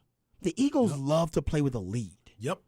The Eagles love to play with a lead, and Kansas City actually is comfortable playing from behind. They have no anxiety about playing from behind because they actually sometimes they prefer it. Yes, at a deficit. I was looking at another number. If you look at a deficit when they're playing from behind, the Kansas City Chiefs have the best offense in the NFL. When indeed they do have to play from behind. So they're not afraid to have to do that. So to me, Kansas City's comfortable either way. Yep. They're comfortable playing at a deficit, playing from behind. They got to do that and having to, win the game in the fourth quarter in clutch time. We've seen Patrick Mahomes and the Kansas City Chiefs do that year after year, actually. The Eagles haven't really been in that situation a ton. They're good in the fourth quarter. They are. But they haven't been in that situation a lot. They play with a lead, and I wonder, and part of that is they were the best second quarter team in the history of the NFL. Yep. So they outscored their opponents in the second quarter, and usually that's when they delivered the knockout blow in the second quarter. When you said that to me, I paid more attention to it. I was like, you know what? They were great. Lying. And they open up really well. How about this? The Eagles have scored on 63% of their opening drives. Yeah. 52% of the time, actually close to 53% of the time, that's a touchdown. Only Minnesota was over 50% touchdown rate on their opening drives. And by the way, they throw it more on their opening drives, 63%, than they do any other time of the game. Right. They run it 56% of the time for the rest of the game, but on the opening drive, only on the opening drive, they throw it 63% of the time. Yeah. Because they usually want to make sure they score, get a lead, and once they get a lead, why? You playing with a lead, you got to deal with that pass rush. Yep. If you're playing, from behind against Philadelphia, if you got to throw the ball, you're going to be in a hell of a lot of trouble because that's the best pass rush we've seen, arguably, since the Bears in their prime in the mid '80s. Yeah, because they pin their ears back and just come after you. That's why those numbers are so high. To your point. And that's why I've been looking at this the entire time. And like I said, when you told me about that second quarter part of who they are and how they oppose their will on teams going into halftime, that is why they can come out in the second half and everybody's playing from behind because they've exposed you. Mm-hmm. They've made you put up on your heels, and now you're trying to play catch up. So it was something that has been a major part of their success all year long. Yeah, no, it really has been. I'll give you another number that made me a little it just made me a little leery looking at this matchup between the Chiefs and the Eagles. Do you know Mahomes' Super Bowl numbers? 2 touchdowns, 4 interceptions, 6.1 yards per attempt, and a 64 passer rating. Those are his Super Bowl stats. Yeah. That's not very good. He hadn't been great in Super Bowls. He has not. He's played against some really good defenses. Which is why Tampa Bay was a great defense. Yeah, exactly. San Fran's defense, it was legit that year. Yeah. So he's playing, and the Eagles defense is a legit defense. It's an elite defense. So they're playing against elite defenses. but he hasn't been spectacular in Super Bowls. Yeah. I think he'll have a better stat line than these numbers would lead you to believe, but he's going to be doing it against the best pass rush in the league and arguably the best pass defense in the league. Yeah, this is going to be a true challenge for him. And again, without having his top-notch wide receiver in Tyreek Hill being there, we just found out Markel Hardeman's not going to be able to play as well. So this is going to be what can he and Travis Kelce do to make this game move. And this is an opportunity. Remember yesterday when I was talking about the free agents, this is Juju Smith-Schuster's opportunity to make a lot of money going into next year. Yeah. If you want to make money and want to be a prime target for other teams, or you want to stay there in Kansas City, this is the game where you step up and let people remember who you are. You right about that? Yeah. Yeah. You can make a lot of straight cash, homie, in this game because you're right. I mean, it's one of those games where heroes are made. Yep. Pretty much. I remember my man David Tyree, who I was drafted with, had that big moment. He basically got another contract off of that. Sure did. That Super Bowl catch. All on catch on the head. And you know what I'm saying? I'm not hating on him, but I don't know if he necessarily deserved another contract. But they be damned they're going to let the Super Bowl hero not get shown some love. So you're right about that. It's a really good point. Also, something else to look at in this matchup, man, there's a ton of different ways we can break this thing down. But I was looking at Chris Jones again. Chris Jones. Junk Jones. Yeah. The man who at the combine running the 4-yard dash in his little man tights, and his junk would not be denied because it exploded out of his tights. Freedom! And right there, they had to blur it. They had to blur the image. Yeah. Right there, NFL Network had to. But he kept running. He did not stop running even though his junk came out. I think he tried to cover his junk with one of his giant hands, and then as he ran, kept do that, and it didn't matter. He still ended up performing well and ended up becoming one of the better D tackles in the league. So he had 15.5 sacks this year. How about this? He had 15.5 sacks, although he had the highest percentage of double teams for any D tackle in the league. Yeah. He was double teamed 69% of the time. I know BK would appreciate that. 69% of the time he got double teamed. And how about this? He was double teamed versus Cincinnati when he had that dominant performance. Yeah. 82% of the time, and still got multiple sacks. That goes back to what we were talking about. I guess that Cincinnati offensive line was worse than what we thought.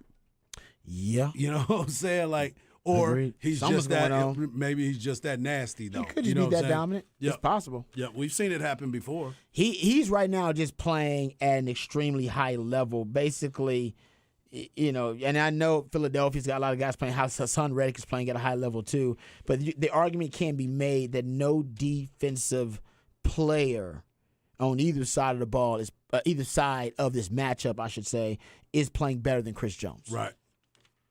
That's fair. You can make the argument that no lineman Nope. on either side of the ball is playing better than Chris Jones. And Philadelphia's offensive line with with Jason Kelce, he's a Hall of Fame center. They got Lane Johnson he might be a Hall of Famer too. No, actually. he definitely gonna be he had a lot of sack in like 2 years. Yeah, he's a beast. So I'm not disregarding how great the lines of scrimmage are for both of these teams. I'm just saying that's how well Chris Jones is playing. Yeah, the only person that I might say has been giving him a run for his money would be Hassan Reddick. That would be the only one that I would say, okay, these two guys, opposite teams, those are the two that I would be paying the most attention to on that on that defensive line for both sides of the ball. Yeah. For both teams. No, that's fair. I'm with you. Like I said, it's the lines of scrimmage are strong for both of these squads, but I definitely think that Philadelphia has the edge on the lines of scrimmage, offense and defense. And as I pointed out, I believe Philadelphia has got the edge at every position except head coach, quarterback, tight end. Yep. And those are really important positions. Very. And right now for Patrick Mahomes, if Patrick Mahomes can can move around better than he did in the last game, and I think he will because he has 2 weeks for them to work some magic on that ankle. I do wonder if he'll be able to buy himself enough time because Philadelphia's going to get there. Yeah, they're going to You ain't going to stop Philly from getting there. Philadelphia got too many dogs on that defensive front. Yep. They got Reddick, they got Graham, they got Fletcher Cox, they got it goes on and on. I'm missing a bunch of guys. They're loaded. Yeah, they're ready for it. Javon Hargrave, they really are 7-8 deep on the D line. So Ndamukong Suh is in the rotation. Yep. He start for most teams. And Ndamukong Suh is in the rotation. He's in rotation. He's in rotation. Yeah. Yep. So they're going to get there, but can he buy himself just a little bit more time to make? And here's the thing: there's a fine line between Patrick Mahomes buying himself time and forcing Patrick Mahomes to hold on to the ball because he wants to get the ball out quickly. I told you guys that Patrick Mahomes, he has changed his game almost. And he's overhauled the entire game. He's essentially revamped his game. He's not even the same quarterback he was in the first 4 years of his NFL career. He had 47 deep touchdown passes in his first 4 years. This year, he's got one. I remember you saying deep That's touchdown crazy. pass. One that's a deep touchdown pass of 20 yards or more down the field. He's got one, ladies and gentlemen. That's all. That is ridiculous. He's only thrown the ball deep 8.2% of his passes in 2022. That's a career low. So he has become a bit of a check down Charlie around here. His average depth of target in the playoffs, 6.4. Regular season, it's 7.7. That 6.4 would have been the league low. It would have been tied with Daniel Jones and Colt McCoy. So he has really he's really humbled himself and decided, I'm going to take what the defense is giving me. I'm not going to force it.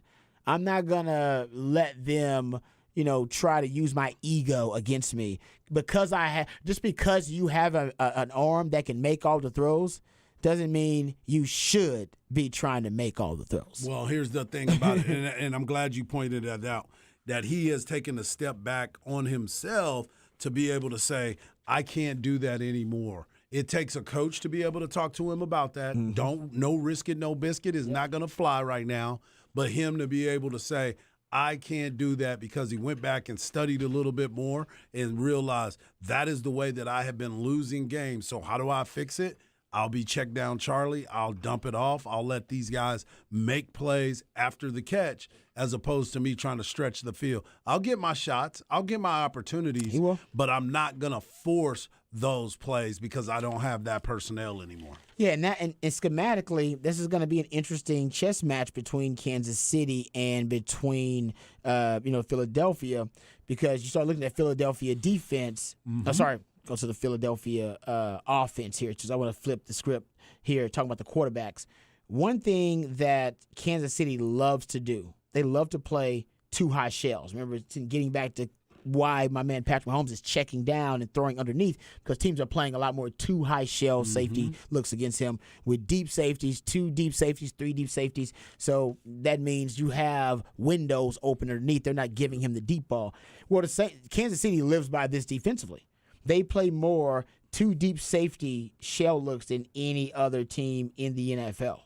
No one plays more 2 high coverage than they do, which means they're usually going to be light in the box because they want defenders devoted to the passing game or defending the passing game, I should say.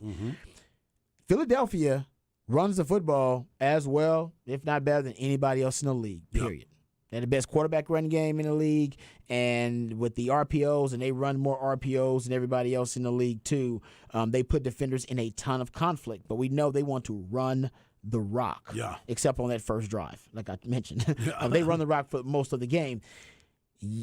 I wonder if Kansas City's going to decide to put an extra defender in the box and play more single high coverages where they can load the box more, put that extra safety down the box, because if they don't, and they're going to defend the running game of Philadelphia with 2 high shell looks, I think Philadelphia's going to eat them alive. Yeah. They're going. We've seen Philadelphia bully ball and push around the 49ers. Well, they pushed them around. No. Now, I ain't talking about the scheme offensively and Brock Purdy. No. Go look at some of the runs when they're running against the 49ers. There were some runs, man, where they just pushed them. They reset the line of scrimmage against the 49ers. And the 49ers, I think, have a better defensive front overall than the Kansas City Chiefs. But Kansas City's got Chris Jones. I do wonder schematically, though, if they'll decide, no, we're going single high against Philadelphia because we got to stop that run game. Yeah. But remember, the Cowboys went and attacked the Philadelphia Eagles as well. They put up a They bunch did. of points on that defense. So I'm sure that Andy Reid saw that and was like, what did the Cowboys do? Because I like my team a lot more than the Cowboys like theirs. And I can create a matchup or a mismatch in certain situations where my tight end is better, my wide receiver, they may not be as good, but I know my quarterback is better. And I have multi-level players as the running backs. So I would think that they are dissecting ways to attack that because they saw some cracks in that armor as well. Yeah. Going against that Philadelphia defense, if you're Kansas City, you just want to make sure you have a semblance of a running game. I think the key for them, honestly, is going to be Pacheco. Yeah.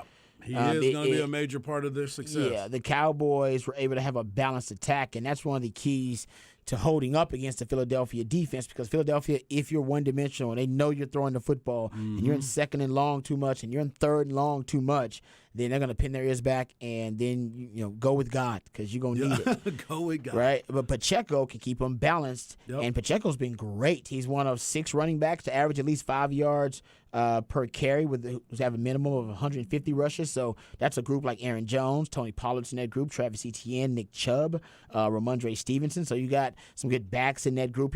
He's actually also, been a lot more explosive than people want to give him credit for.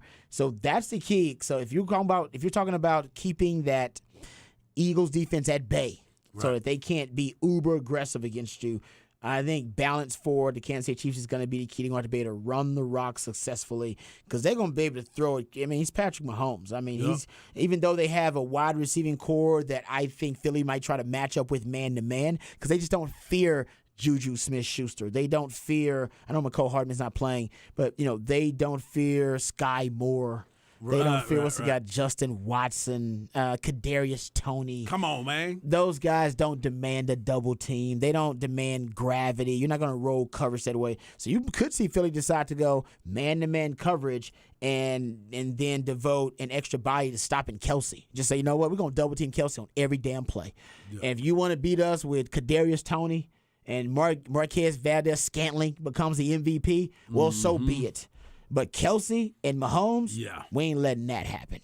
Boy, they got you on edge over there. That's how I would do it. I was like, nah, you ain't getting. I'm not letting you beat me with that. Everybody knows you want me. You want to beat us with that guy. No, that ain't happening. Yeah. So on passing downs, I would take that dude away. Yeah, that's smart. I mean, that's a great game plan to be able to do that. But are you going to be able to? I think that they will have an opportunity to stretch the field. Now, it's going to be what we talked about. He's going to take shots. He's going to have to take shots, but you have to be able to hit on that. Kadarius Toney, since you mentioned him, full participant today at practice. He's been dealing with some injuries, but he was a full participant today. So it'll be interesting. They're going to need him. Yeah, they're going to definitely need him. They will because the fact of the matter is James Bradbury and Darius Slay are arguably the best cornerback combo in the league. Mm-hmm. Darius Slay's an all-pro, but Bradbury has actually had a better year than Darius Slay. That's what nobody wants to talk about. Darius Slay's got the big name, but James Bradbury has been phenomenal. He was a guy that I mentioned yesterday about being – well, matter of fact, I didn't get a chance to mention him, but he was somebody that some other teams are going to be looking at if they don't re-sign him back in Philadelphia. Oh, yeah. That's why you got to give Howie Roseman some credit. He was aggressive, got James Bradbury as one of the ones he brought in. Now, he's a better zone defender than a man defender, and Darius Slay is better in man. Mm-hmm. But he's got 4 interceptions, 12 PBUs, has only allowed 51 passer rating so far this season. 44 receptions allowed on 94 targets. He's been phenomenal. So I would trust my corners to hold up. Yeah. I really would if I was Philadelphia. I trust those guys to hold up in coverage, and I'd really devote resources to doubling Kelsey whenever you can, whether it be a linebacker underneath or a nickel and a safety or a nickel and a linebacker, because that guy, him and Mahomes can beat you on their own. Just them two. They have. Exactly, just them two. Just those two guys and their connection. I wouldn't let that happen.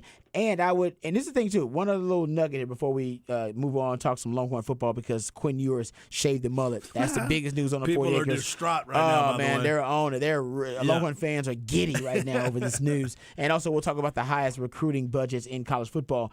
But Mahomes and Kansas City don't often see they don't see third down a lot. Right. This is the thing about Mahomes and his group. So, if you look at Mahomes on first down in 2021 and in 2022, during it, actually has been great on first down. So good, in fact, completion percentage around 69%, yards per attempt around 7.7% last 2 years on first down.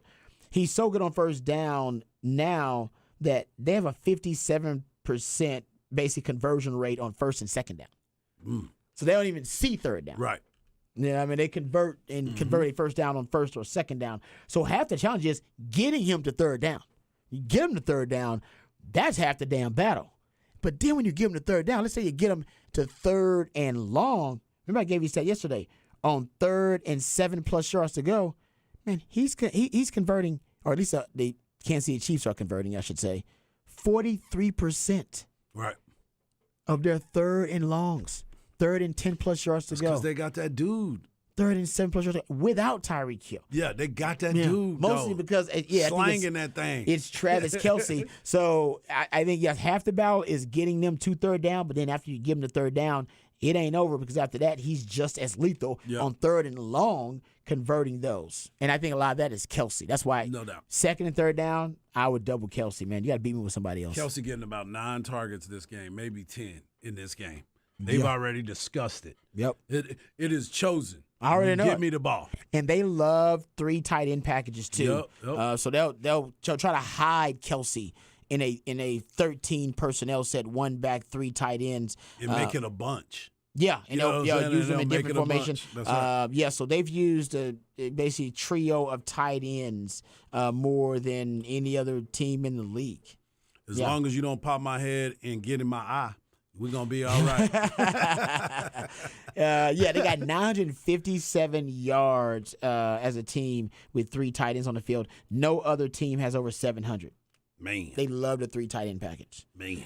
Okay, let's get to the big news on the 40 acres because Quinn Ewers has shaved the mullet. Yep, it is breaking news. We don't know what this means for Texas football, but we'll discuss it. Also, highest recruiting budgets in college football. Where do the Longhorns rank? All that and more right here on Ball Don't Lie, 104.9 The Horn.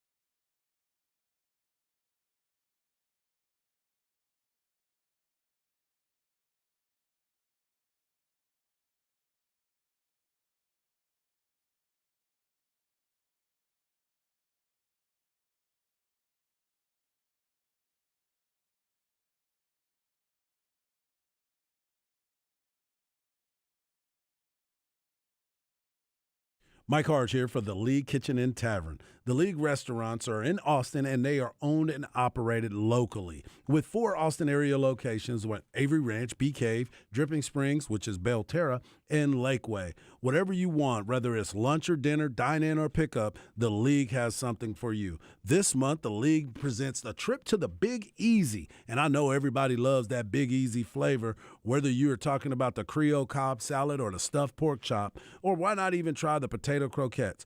This month is featuring a shrimp po' boy as well. I know your mouth is watering every time I talk about it. If you want to make that trip out to the Lakeway location this Sunday, I know the big game is happening, but they got Lonnie's Famous Fried Chicken. Legend has it that Lonnie's Famous Fried Chicken is some of the best chicken around. The menu includes a family bucket that is enough to feed 8 people. You get a 4-piece plate with wings, and of course, you get those waffle fries.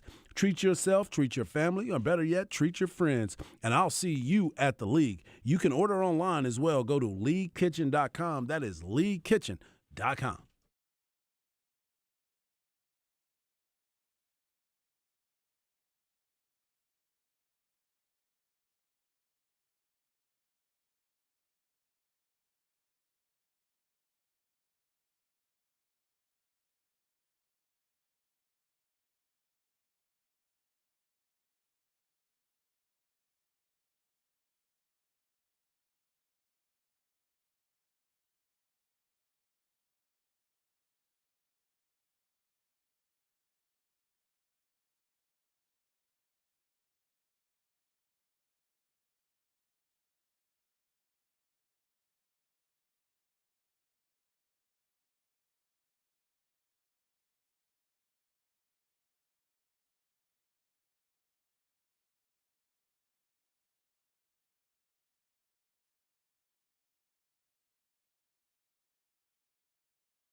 All right, welcome back to Ball Don't Lie right here on 104.9 The Horn. It is a new theme Thursday. My man Patrick plays songs for us, and we're supposed to gather hints and clues that lead us to the new theme of the day. And the new theme for today, for New Theme Thursday, is National Toothache Day. So all the songs are centered and themed around things that would give you a toothache. This is one of those songs, Patrick, that parents didn't know exactly what it meant when they would letting their kids sing it in the car and stuff on the way to school. They didn't know about that milkshake. They didn't know that milkshake was all about it. I think they found out like years later, but that's too late by then. Yeah. You and your kids had sung it as a family. My milkshake brings out a cousin again. Everybody said it. He realized later. Kids Bob version. Yeah, exactly. Yeah, exactly. They realized like it means what? The milkshake? Oh no! Yeah. Mhm. Superman was like that. Remember the Superman? Who sang Superman? The rapper. What's the Soulja Boy? Soulja Boy. Everybody was singing Superman. I Yeah. was like, I don't think people understand what that song is talking about. Her.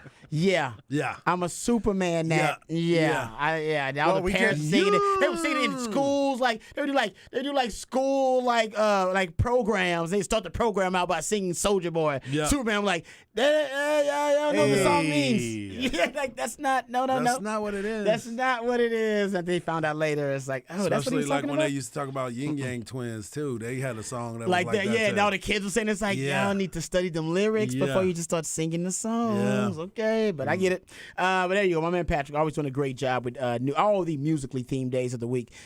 All right, let's get to this story because it's big story. News breaking news. Ding, ding, ding. How about this, ladies and gentlemen, Longhorn fans? Quinn Ewers has officially cut the mullet. My man Hard showed me the pictures, and now it's a viral sensation, at least among Longhorn fans on their Twitter timeline. Yeah, he buddy. has cut the mullet, and you know what? The more I process it and digest it, matter of fact, I support him cutting the mullet. Yep. I'm all in. Because I went and looked at this number. This number is why I support him cutting the mullet. I looked at Sports Info Solutions, catchable ball rate by quarterbacks and their rank. Quinn Ewers, 120th. 120th That's not a good in number. catchable ball rate. So in that case, you know what? Shave that damn mullet off. It was doing you no good at all because I know you're better than that. And now we're going to start anew. Brand new hairstyle, brand new season, brand new man. Matter of fact, you need to go ahead and get that Stetson Bennett cut. Oh, you want? You remember you said if that's what we doing, I need you to go ahead and get The that Stetson Stetson Bennett. Bennett. And let's think about it. If he was balling last year, Right. you can do whatever you want to do. Look at Yeah. Bijan. We never seen a Bijan Robinson hairstyle till he came to Texas with that Bijan hairstyle. Mm-hmm. Now we all love the Bijan hairstyle. If Bijan was a bad football player and wasn't as good as he was, we'd be like, what the hell's wrong with you? You can start by Exactly. doing something with that hair. Go to the barber shop or shave it all off and go bald. Yep. Anything is better than what the hell you're sporting on your head right now. Yep. But no, he's one of the best running backs we've ever seen in our lifetime. He's one of the generational running backs. So Bijan can wear what the hell he wants to wear on his head because he's Bijan. Matter of fact, we call it the Bijan now. Ding, ding. For him. There it it's is. an homage to how great he is. They have a little, I think the Bijan Musterson. They have Exactly. like a silhouette. They do. Of just like his hair and his head. Don't forget they had that big You're right, big they head did. running around. They had it. They had the mascot running around, and we They were like, did. "Get it away from me!" That thing was scary. It was scary. It was scary because he had the Bijan hair. Yes. The Bijan hair. And by the way, I've seen the Bijan hair. Yes. I've seen it 3 different times. I saw it when I went to brunch with my wife a couple of weeks ago. We saw it at a random brunch spot. All right. Phoebe's, if anybody asking. Nice brunch. I saw it at a gym. Yep. I wasn't at the gym working out. I met somebody at a met gym. somebody. Yeah. A guy at the gym I had got it. you. And then I saw another dude walking on the street downtown, separate guys. Maybe it was the same guy. I don't know. What's the chance of me seeing the same guy? Well, you was busy, It's and then very you came different. back, and you're like, "Oh man, that's a Yeah. different angle." Oh, yeah. Yeah. I've seen it 3 different times, 3 different human beings, 3 separate occasions wearing the Bijan now. And they're at the beginning of their Bijan stage trying to wear it like Bijan. But he's inspired a generation No of doubt. people to wear that hairstyle, which I've never seen before. Very rare. And now the mullet is now gone. So Gone. we start fresh. And you know what else is gone? Patrick, can I get the breaking news sounder? Uh-oh. This came over 6:36 p.m., which is 3 minutes ago. Big 12 announces agreement for withdrawal of Oklahoma and Texas. Well, damn. Damn. 23, 24. Texas will be gone. In 24, they will be in the SEC. We'll obviously get more information tonight as it starts to go about. But now it has been announced that it is official. Texas will be in the SEC in 2024. Do we know what changed? We do not. I do Do we see know this what right here did- on the website. It says, as I consistently stated, the conference would only agree to an early withdrawal if it was for the best interest for Oklahoma, if it is in our best interest for Oklahoma and Texas to depart prior to the June 30th, 2025. Commissioner Brett Yormark says, by reaching this agreement, we are able to accelerate a new beginning of a 12-team league and move forward in earnest with our initiatives of future planning. I appreciate the approaches of OU President Joe Harzog and the UT President Jay Hartzell to ensure an amicable conclusion to this process, and I look forward to the bright days ahead for the Big 12 Conference. And so we still don't know what there's more changed in the into this. negotiations Yeah. because reportedly the only group that was holding up the early exit for Texas and Oklahoma was Fox. And that might have been Because it. Fox wanted their money. Fox, by the way, they deserved it. Contractually, Texas and Oklahoma owed them that money from the grant of rights and all that kind of stuff. But they wanted to be made whole by, the void left in their advertising dollars, budget, revenue, whatever, by Texas and Oklahoma leaving, considered those are two of your blue bloods and your big money makers. Yep. So I'm assuming, and remember the exit fee for Oklahoma, they were not prepared at that time to pay it. Texas apparently was ready to pay it in full, but Oklahoma wasn't ready to pay it, and SEC would not allow Texas to come in without an Oklahoma. They wanted them at the same time. So I just wonder what changed, and because I think the Big 12 wanted this too. ESPN wanted this, Texas wanted this, Oklahoma wanted this. Everybody wanted this except Fox. So maybe they convinced Fox to just say, "Hey, man, we'll make you whole some other kind of way. Yeah. Just let Texas and Oklahoma get the hell out so we can start anew." It says compensation to the conference for the early withdrawal of the two schools totals $100 million in foregone distributable revenue. Okay. So that might have been something which OU and Texas will be able to partially offset with future revenues. So I guess they just negotiated it down to the exit fee being combined $100 million. And I believe at first they were talking about each school, each institution, owing upwards of $80 million. Yep, it was going to be a It'd be big like number. $160 million together. So there you go. That's good. Yep. That's great news for Texas. That's great news for the Big 12 too. For everybody. You don't want one of those situations. I remember reading an article about this in the New Yorker years ago, that a ton of Americans, they were dealing with such financial instability and uncertainty, and we all are kind of dealing with it right now too. Again, there are a lot of couples, they were getting divorced, but they still had to live together because they couldn't financially afford to separate, even though they were getting divorced and all that. But they were living in same quarters but in different parts of the house. Just a really uncomfortable and depressing situation. That essentially is what's happening with Texas and Oklahoma. Divorced people still living in the same house. Yep. That ain't natural. That ain't natural. Yeah, we ain't living in no open relationship. You know what I'm saying? You got to make sure you do the right thing. It's good for Texas, though. So go win the damn conference on your way out, Thank please. you. Man, they gave you a very favorable schedule on your way out. Win the damn conference on your way out. You got a please. very favorable schedule.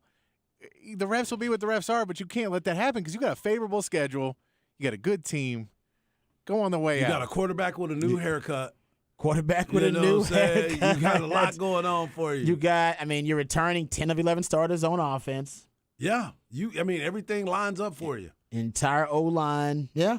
Yeah. I'm with you. I think this is really good news in terms of momentum for Texas. This is great news that you will be in the SEC after one more year in Big 12 competition. So just go win the whole damn thing. Now, if you're not represented, at least represented in the Big 12 championship this last year in the Big 12, I think we can all agree, or maybe we can't. Maybe it's just my opinion. So maybe we can't all agree. I think we headed in the same conversation. That Texas' tenure in the Big 12, as glorious as some of those glory years were, honestly, it'll be a bit of a disappointment. Yeah.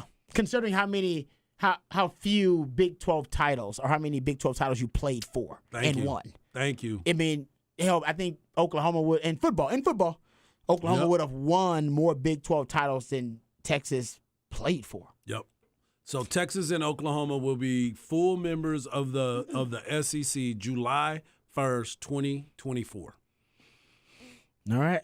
Full members. So walking into football season the following year, next year, all SEC. They got to start changing all the monikers. Oh, schedule's going to be changed. I mean, they got to get that going now in case they were thinking, oh man, Texas may not be here 2025. Oh no, they better start working out that schedule now because it'll be a bigger and newer SEC as well because adding 2 new teams. No doubt. And we still don't know if they're doing pods or divisions. I don't think we have heard that. Yep. So. Looking forward to it. Really excited about it. And we'll be here to talk to you about it and break it down for you. We'll come back. We will wrap it up, put it in the oven. All of that and more right here on Ball Don't Lie on 104.9 The Horn.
All right, welcome back to Ball Don't Lie right here on 104.9 The Horn. Getting ready to wrap it up and put it in the oven. Before we do, we'll let you know what's on tap. If you missed any part of any of the shows, please go to hornfm.com and you can catch up with them on the podcast page.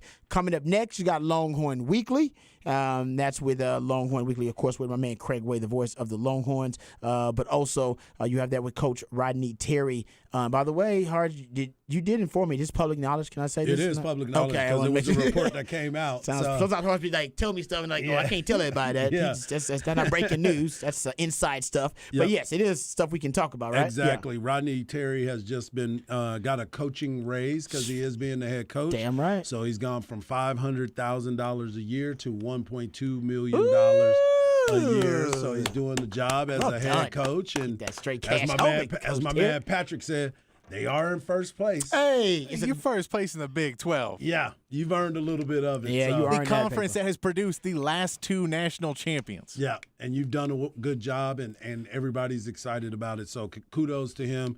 And Chris Del Conte has posted that, and it's been an article that's already been out. So, yeah, and I agree with Patrick. It's a great time for it too. You're leading the Big 12, and you did this amid a crisis, right? Definitely in a crisis situation. So, That's right. good for him for keeping not only just keeping the thing afloat, No doubt. but hell, man, y'all are right now. You're flying high. It's got to keep it going. No doubt about it. Got to keep it going.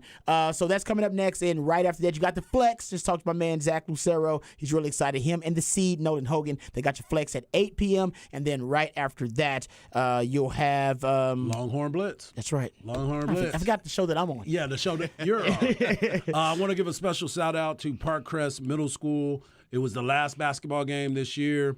They won, and they were district champs for the first time in a very long time. And shout out to my son's basketball team. Hey, there Yep. you go, man. Congratulations. Yep. Yeah, putting in. He's been waiting for that district championship, so he's going to be real excited about I like that because winning matters Yep. to him. I like that, baby. All about the team. Alrighty. All right. I want to thank my man Hart for doing a great job and thank my man Pat for doing a great job as well. Remember, the revolution will not be televised. When we talk about it right here on Ball Don't Lie, we love you guys. We mean that. Take care of yourselves, but more importantly, take care of each other. Longhorn Weekly with Craig Way and Coach Terry coming up next. Peace.